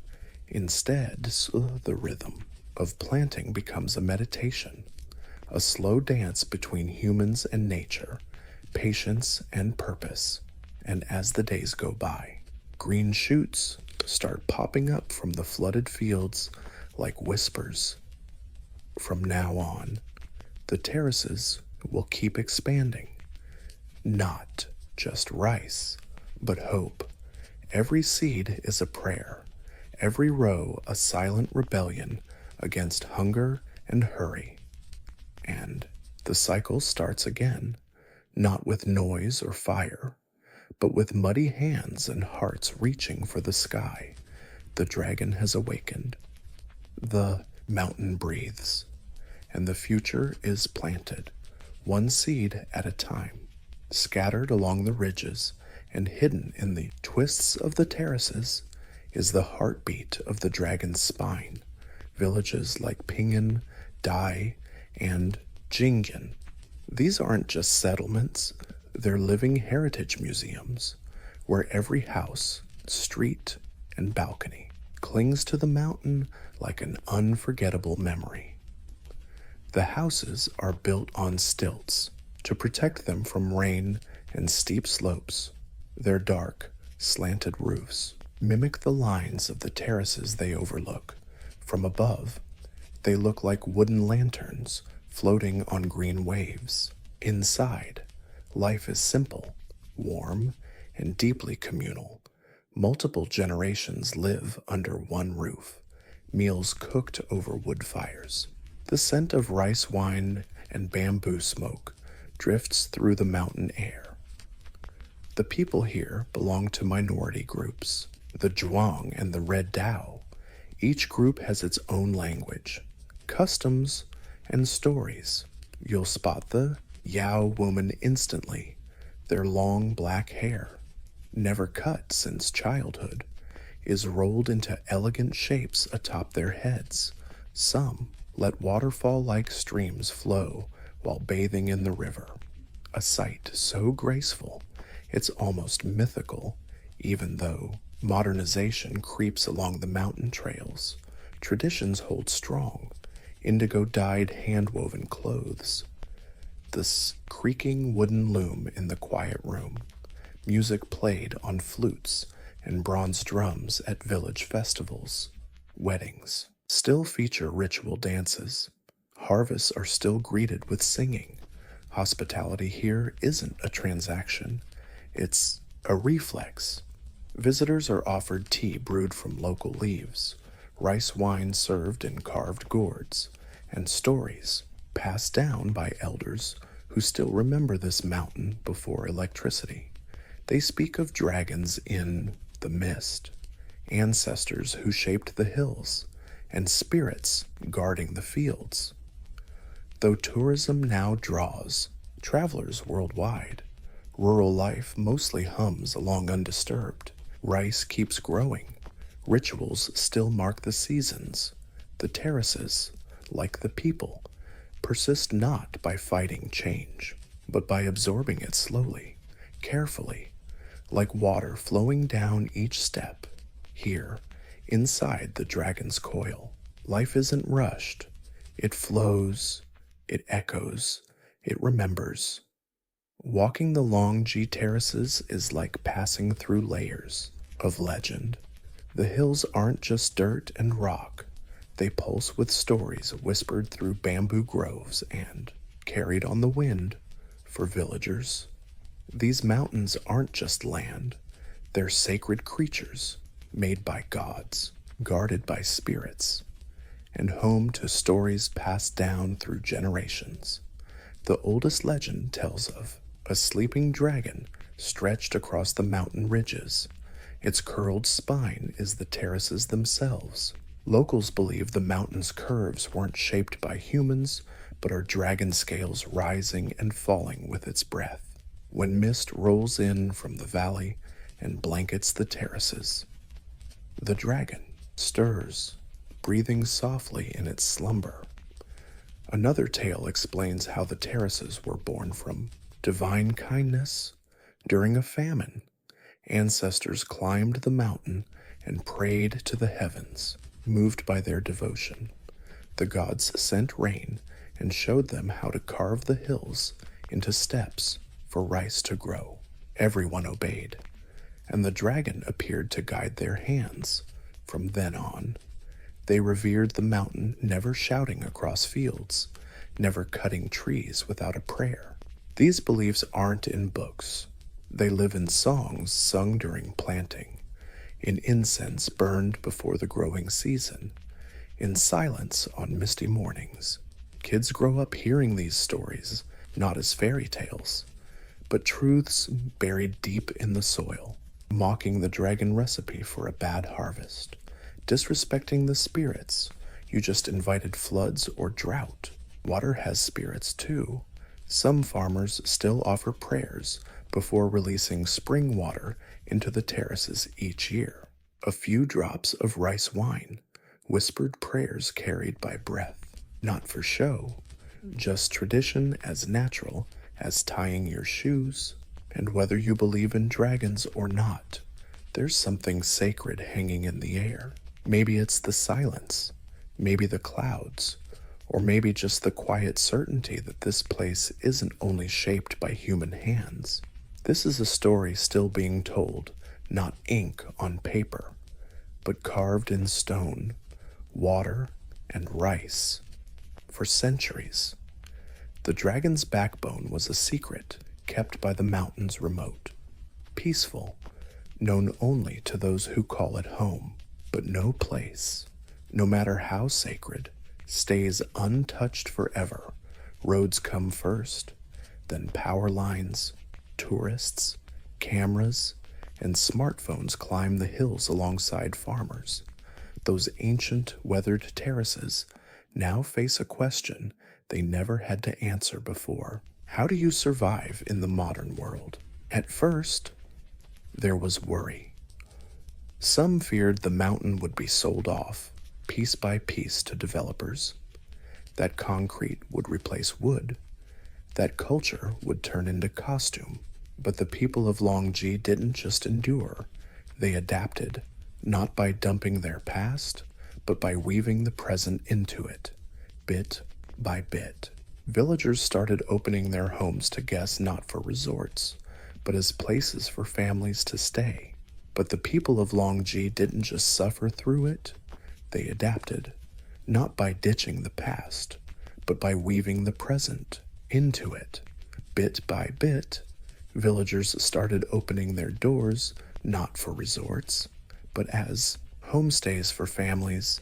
Visitors enjoyed local dishes, sticky rice steamed in bamboo tubes, fresh greens picked that morning.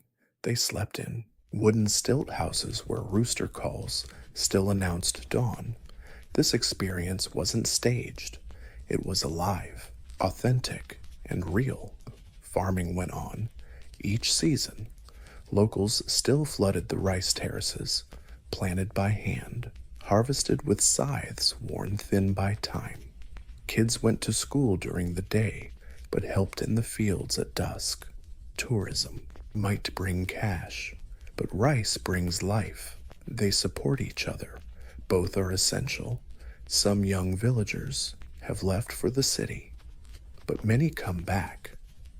There's something magnetic about these rows of houses, something deeper than just homesickness. It's the sound of water flowing through channels, the way the stars reflect on the terraces, how the mountains teach patience. Local festivals are getting louder. Yep, they even have mics now where there once were just drums. Signs in Mandarin and English stand beside sacred springs. But the rituals keep rolling. People still offer sacrifices. Elders still lead the songs. The dragon's backbone doesn't fight change. It soaks it up gently and balances it out. These terraces survive not because they're frozen in time, but because they breathe with time, bending, adjusting, but never breaking.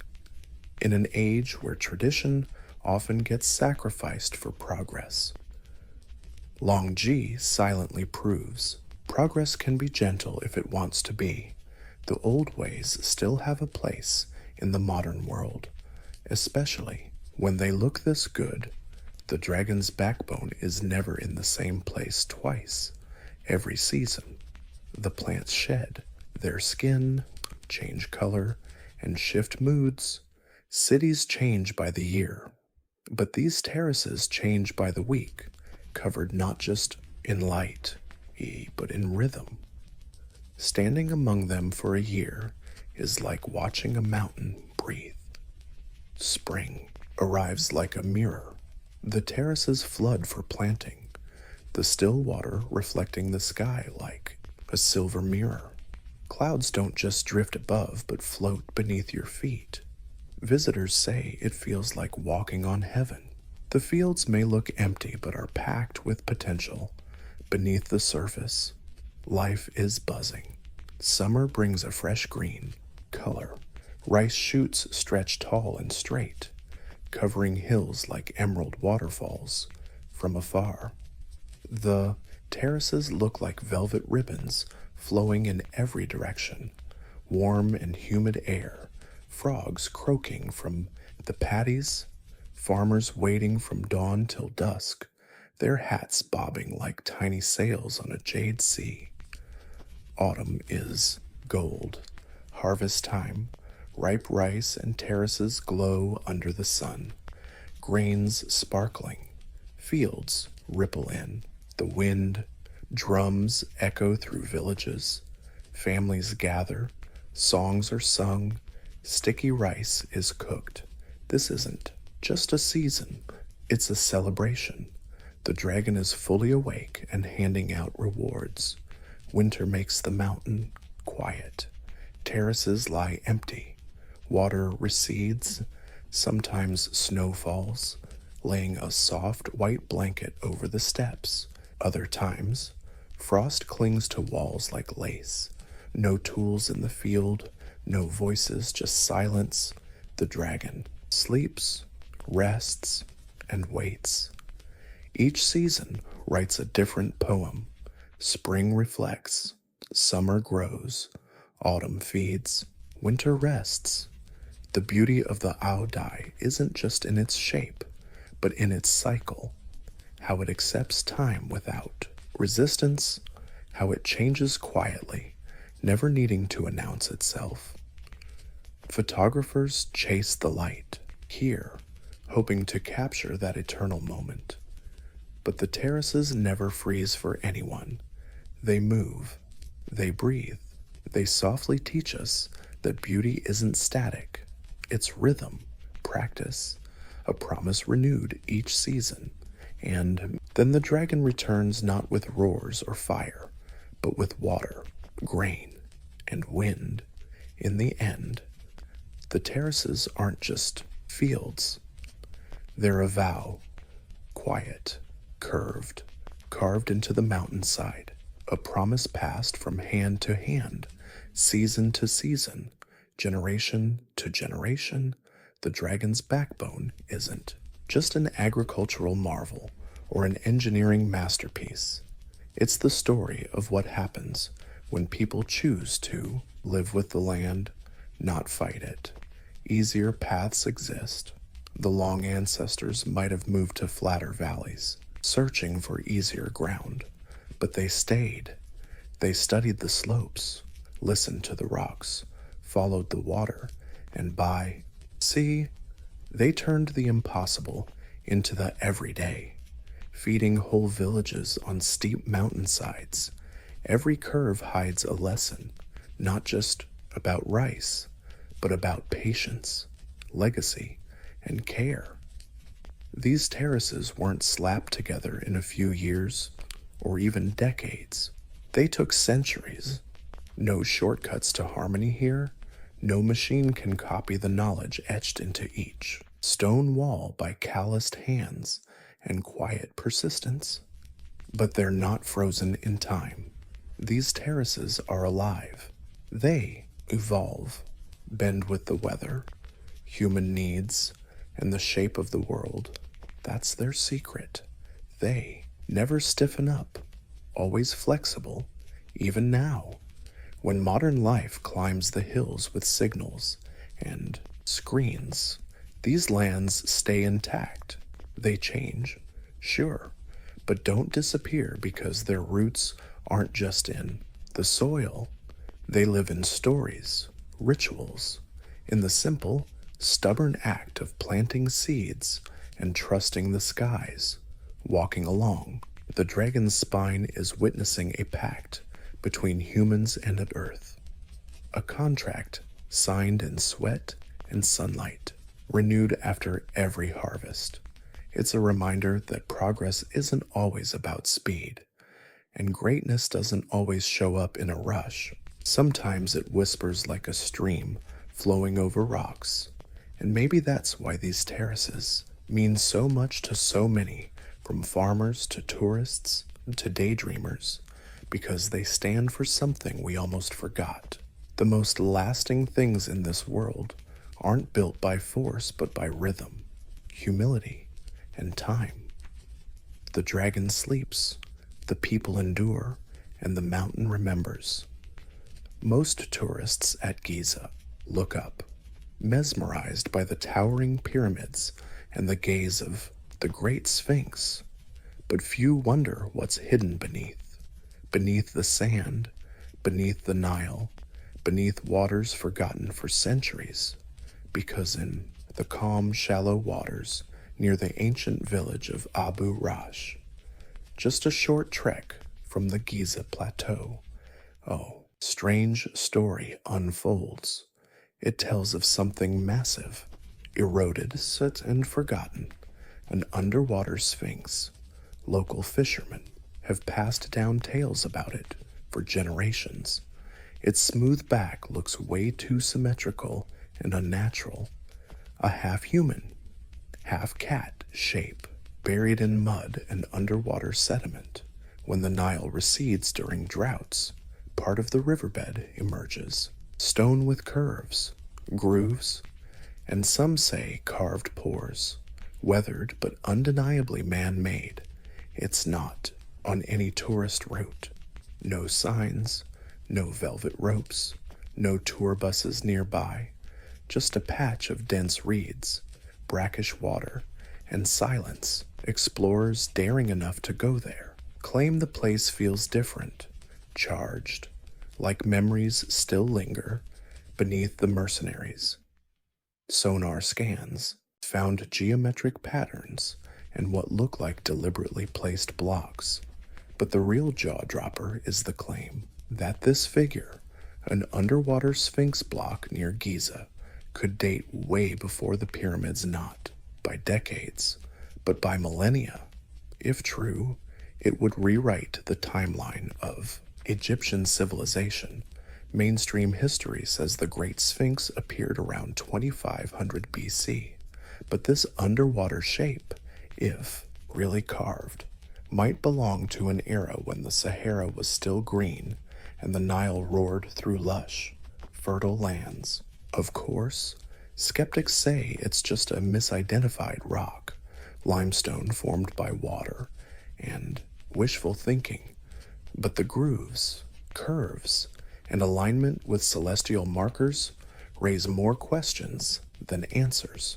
This area remains unexcavated. Official archaeologists mostly ignore it.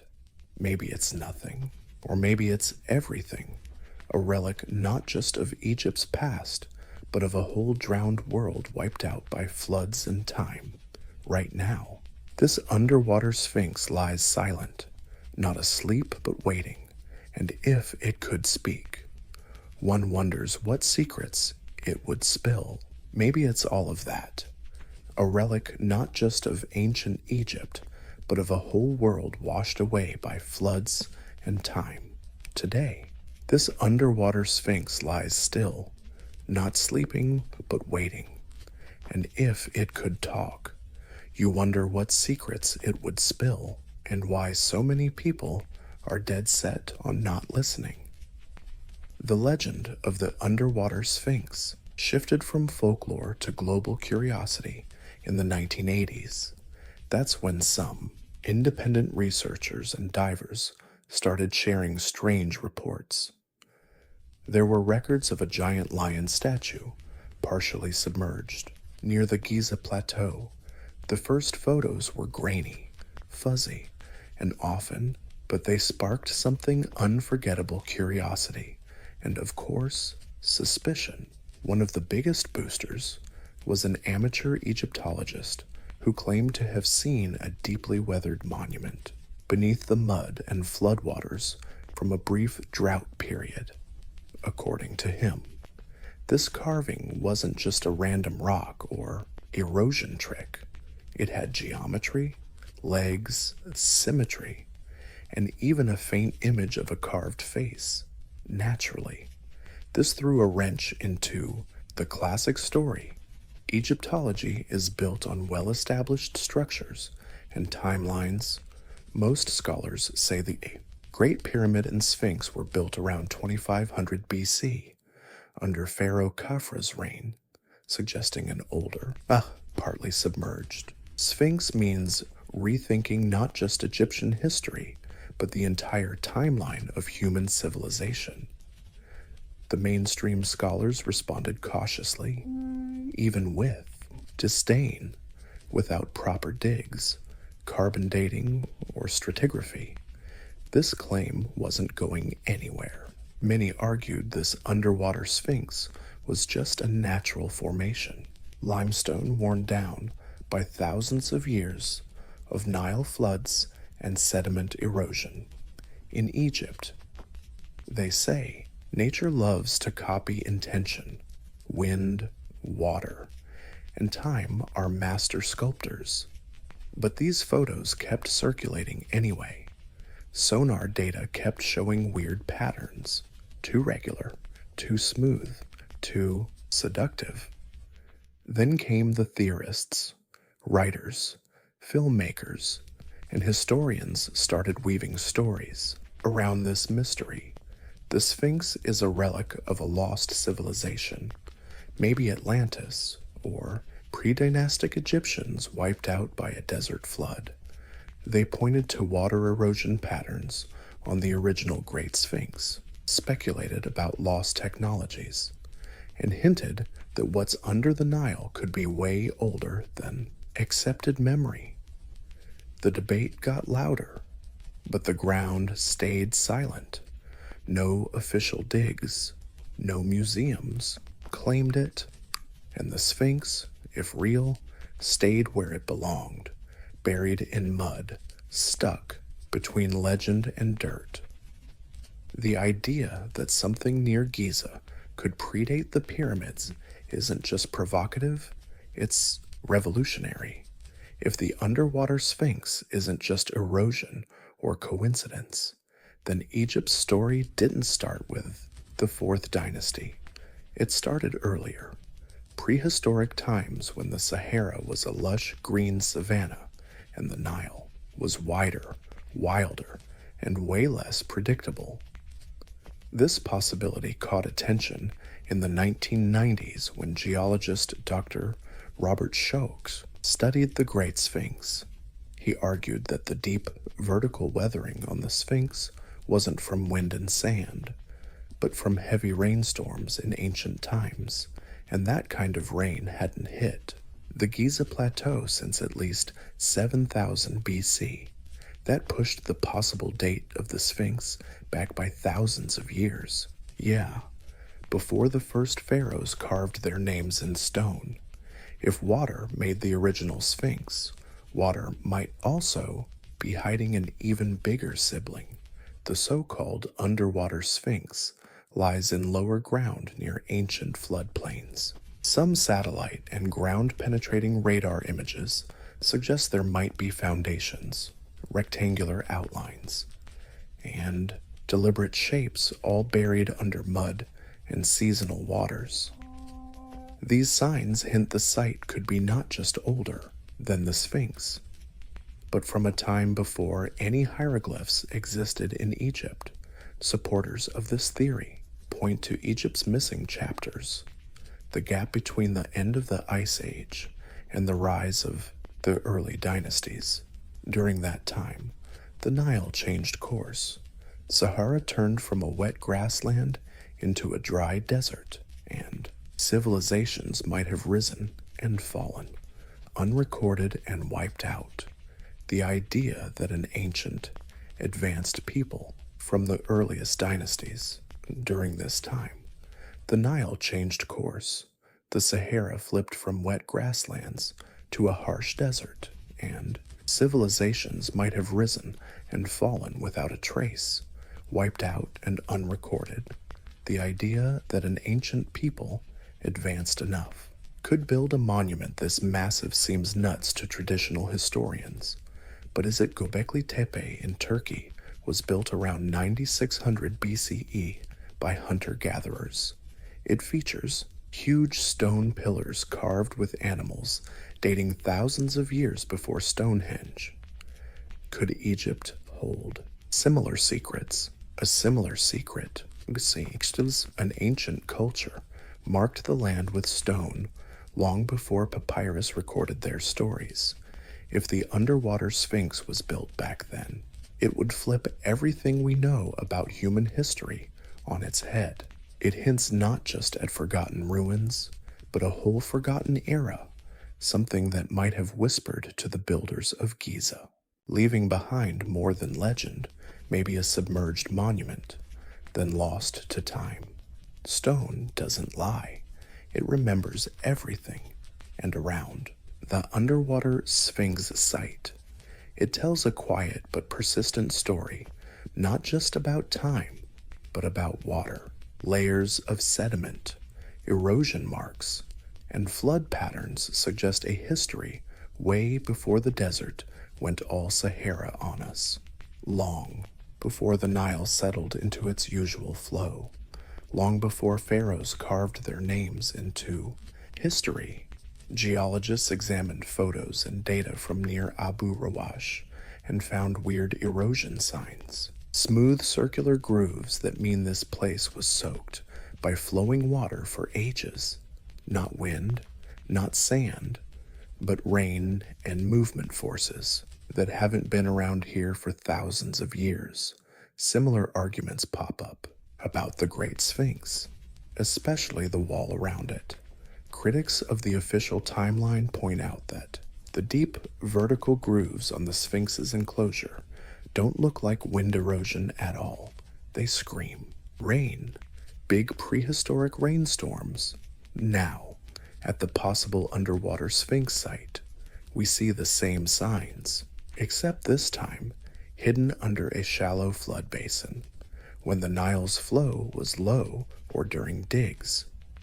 Some parts of the structure might have poked above the water, lion-like curves, shoulders, and a platform way too flat to be natural. Researchers checking this spot note the basin's strong geological activity with high clay content and evidence of wildly fluctuating ancient groundwater levels. The rocks there are heavily eroded, but not by accident. The wear follows the shape of the structure, flowing along deliberate carving lines, then sinking. Sediment layers around here date back to the early Holocene, when Egypt was wetter, greener, and prone to huge floods. If a monument was carved, then it could have stood for centuries before being buried in mud, forgotten by migrating locals, and covered by drifting Nile silt. Skeptics say it's all coincidence. Natural shapes turned legendary through hopeful eyes, but water doesn't make symmetry. It doesn't clog pores. It doesn't form neat foundations or mimic the shape of the famous Sphinx just miles away. So, the question gets deeper. If water erased this relic from sight, what else did it wash away, and more urgently, how much history still hides beneath the surface? If an underwater Sphinx really exists silent, carved, ancient, why hasn't anyone dug it up?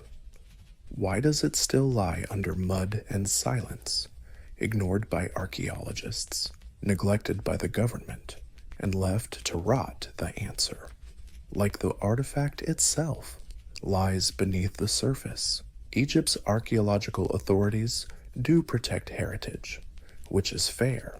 The country safeguards its ancient legacy through strict rituals, tight excavation rules, and academic consistency, digging any site, especially one that challenges traditional timelines, requires permits, funding, international oversight, and most importantly, approval from institutions. And that approval usually follows an unspoken rule: don't rewrite Egyptian history without a mountain of undeniable evidence. And there's the rub. The so-called underwater Sphinx has never been officially funded for excavation by the state. Independent researchers, foreign scholars, and fringe theorists have studied the area, but without official backing, their findings remain anecdotal and suggestive, not solid enough to change the textbooks. So, here's the conclusion. Plus, there's the whole Nile River drama. The river isn't just some fixed backdrop. It floods, recedes, and shifts around for decades. The spot where they think this monument sits flood-prone, often underwater most of the year. Digging it up means draining the area, kicking out the water, protecting nearby ecosystems, and managing structural damage caused by centuries of sediment pressure. Just that alone could take years, maybe decades. Then there's the political stuff. A find this massive, if legit, wouldn't just rewrite academic timelines. It could shake up established stories, bruise national pride, and invite media attention Egypt might rather dodge. The Ministry of Antiquities prefers discoveries that boost Egypt's glory, not challenge the country's foundational history. Some whisper that certain organizations might know more than they let on.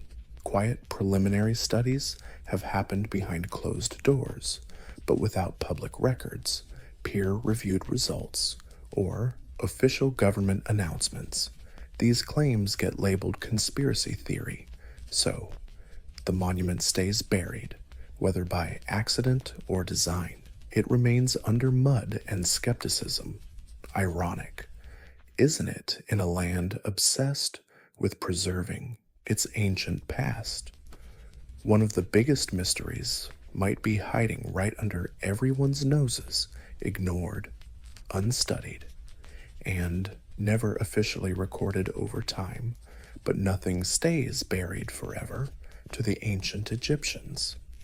The Sphinx wasn't just a sculpture, it was a symbol, part guardian, part god, part enigma, with a lion's body and a human head. The Sphinx stood for power fused with wisdom, physical strength tamed by royal intellect.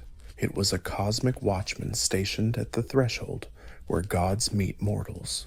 Of course, the most famous is the Great Sphinx at Giza, standing 66 feet tall.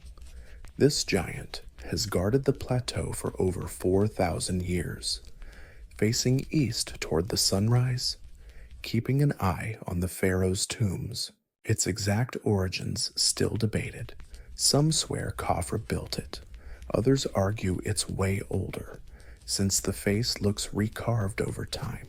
So what if there's a second Sphinx, hidden underwater, maybe even older, just a few miles away? That would blow everything wide open. No records mention a twin Sphinx at Giza. Ancient texts say nothing, but later Greek-Roman traditions talk about guardians, standing in pairs, balancing out sacred spaces. Egyptian architecture loves symmetry. Temples often have twin statues, twin obelisks, twin lion pathways. So why not twin sphinxes? Some researchers think this so-called underwater sphinx might not be a copy but the original prototype, later copied on a grander scale. If that's true, the idea of the Sphinx didn't start with the dynasty builders, but with a forgotten culture whose myths were adopted and improved upon. And if this monument predates writing, it might not be tied to pharaoh ideology at all. Its purpose could be astronomical, ritualistic, or even commemorative, marking an event, a flood, or a forgotten deity. The lion's shape isn't random. In ancient Egypt, lions symbolized the horizon, the gateway of dawn and dusk. A sphinx facing east watches the sun's rebirth forever. Carving it means freezing that sacred act in stone. Now imagine a statue carved before the pyramids, aligned, guarding, waiting. It wouldn't just rewrite history, it would redefine Egyptian mythology, not the birthplace of civilization, but the last echo of something even older. And the fact this symbol might be sleeping underwater just fits its role as guardian of lost worlds. Maybe it wasn't tied down by Pharaoh's ideology. Its purpose might have been astronomical, ritualistic, or even just commemorating, marking an event, a flood, or a forgotten god. The lion's shape isn't just random. In ancient Egypt, the lion symbolized the horizon, the gateway to dawn and dusk. A sphinx statue faces east, watching the sun's rebirth forever. Carving something meant freezing that sacred act in stone. Now picture a statue carved before the pyramids, perfectly aligned, standing guard, waiting. It's not just rewriting history. It's about to redefine Egyptian mythology, not as the birthplace of civilization, but as the last echo of something way older. And the fact this symbol might be lying asleep underwater just fits its role as guardian of lost worlds, as whispers about the underwater sphinx echo around the globe. A quiet split has appeared, a divide deeper than sediment or rock. On one side, there's traditional Egyptology, cautious, structured, and clinging to academic consensus. On the other, a growing crowd of independent researchers, alternative historians, and curious folks convinced something extraordinary is being overlooked. The mainstream scholars lean on evidence, peer-reviewed studies, stratigraphy. Their caution isn't without reason. Egypt has plenty of natural rocks shaped like people or animals, so mistaking them can spread misinformation. Archaeology demands care. The past is fragile, and once smashed by careless hands or media hype, it's gone for good, but for others. Caution has morphed into complacency. Independent investigators, many trained scientists, or engineers outside the field argue that the underwater sphinx and similar oddities deserve a closer look. They point to high-res satellite images showing unnatural symmetry, to LiDAR scans revealing rectangular foundations beneath mud layers, and erosion patterns that look designed, not chaotic. They also question the political motives behind the silence. Tourism cash flows through these battered ruins. A new sphinx, especially one that could mess with the timeline, would shake up Egypt's story and power structure. They say the fear isn't fraud, but rewriting history. Books, documentaries, podcasts, and conferences now regularly mention the underwater sphinx. It's become a symbol of hidden history, a rallying cry and cautionary tale. Supporters demand public digs. Opponents warn of pseudoscience. Truth, as usual, gets lost in the mess, buried under voices thick as Nile silt. The divide isn't just academic, it's emotional. It's about how we approach the past. Do we only trust what's confirmed, or do we follow the hints left just out of reach? The underwater sphinx forces that question into the light. It's not just a rock or relic. It's a test of how curious we're allowed to be, and as long as it's still being excavated, both sides will keep arguing over a monument that says nothing but could change everything. There's something haunting about a mystery hidden in plain sight, especially when it's lion-faced and staring up silently from the mud. The so-called underwater sphinx near Giza might be real or not, but its pull is undeniable. It stirs something inside us, a craving not just to discover, but to remember, because deep down, the story of a forgotten monument taps into something older than archaeology, the human sense of loss. We've always lived alongside ruins. Cities collapse, languages die, civilizations vanish beneath waves, sand, and dust. We look back not just for answers, but for identity. Who are we? Where did our story begin, and what have we forgotten in our rush toward progress? If the underwater sphinx is real, if it was hand-carved before history was written, then it becomes an even more precious relic, a voice from a chapter we didn't know existed, a landmark from an era when humans might have understood the stars differently, respected Earth more, or carried myths we can only guess at. Some believe it belongs to an advanced prehistoric culture, lost to global disaster. Theory often dismissed as extreme, but true or not, the emotional weight remains. Imagining a monument carved long before the pyramids, submerged by rising waters, then wiped away, that's the real fragility of civilization. And maybe that's why the story endures. It reminds us that time isn't linear. Empires are temporary, and even stone can disappear if rivers run long enough. But more importantly, and usually dismiss theories as extreme, but whether that's fair or not, the emotional weight remains. Imagining a monument carved long before the pyramids, sunk by rising waters, and then wiped out, that's the harsh truth of how fragile civilization really is. And maybe that's why the story sticks around. It reminds us time isn't linear. Empires are temporary. And even stone can vanish if the river flows long enough. But more importantly, it reminds us the discovery isn't over. That Earth still hides secrets textbooks haven't caught up with in an age defined by instant answers and global data. The underwater sphinx is a rare thing, a question without an answer, a possibility, a mystery no drone or algorithm can solve yet. And whether it's natural rock or a forgotten relic, it still matters because it makes us think. Who knows if the past is deeper than we thought? Wondering if mythology still holds memories alive. Wonder what's lurking beneath the surface, just waiting for someone to listen. The underwater sphinx at Giza, whether carved on purpose or by accident, confirmed or debunked, is still right where it's always been below the surface, under the mud, the water, under the heavy hand of time.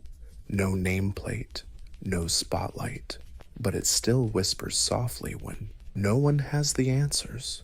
With every relic we dig up in Egypt, there are plenty more still buried, waiting, some too fragile to ever be uncovered, others lost to the raging Nile, swallowed by mud and mystery, and a rare few, like this one, sit in plain sight, ignored not because they're unimportant, but because they raise questions we're just not ready to face. Maybe that's why the underwater sphinx is so powerful, not because of size or age, but because of its silence. It forces us to confront the limits of what we know and the discomfort of what we might have missed. The truth is, we might never excavate it. Politics, money, and tradition build walls higher than any tomb. But that doesn't mean it's irrelevant. Quite the opposite. The monument's obscurity turns it into a mirror, reflecting not just what's buried, but what we choose to remember and what we choose to forget. It also reminds us that history isn't a closed book. It's a living puzzle stretching across landscapes and coastlines, waiting for tides to turn, for minds to shift, or for a brave question to stir the dust off it. Maybe one day the waters will recede and the full shape will rise, standing tall, face and all. Maybe radar will confirm what legend has long suspected, or maybe the mystery will linger, passed down from generation to generation, like a whisper among the stones. But whether monument or mirage, the underwater sphinx has fulfilled its greatest purpose. It sparks imagination, and in a world drowning in certainty, that might be the best gift of all, because maybe the oldest things aren't just buried in sand or time. Maybe they're buried inside us. The need to explore, to remember, and to believe that somewhere out there, beneath waves or desert, the past still breathes and waits to be found.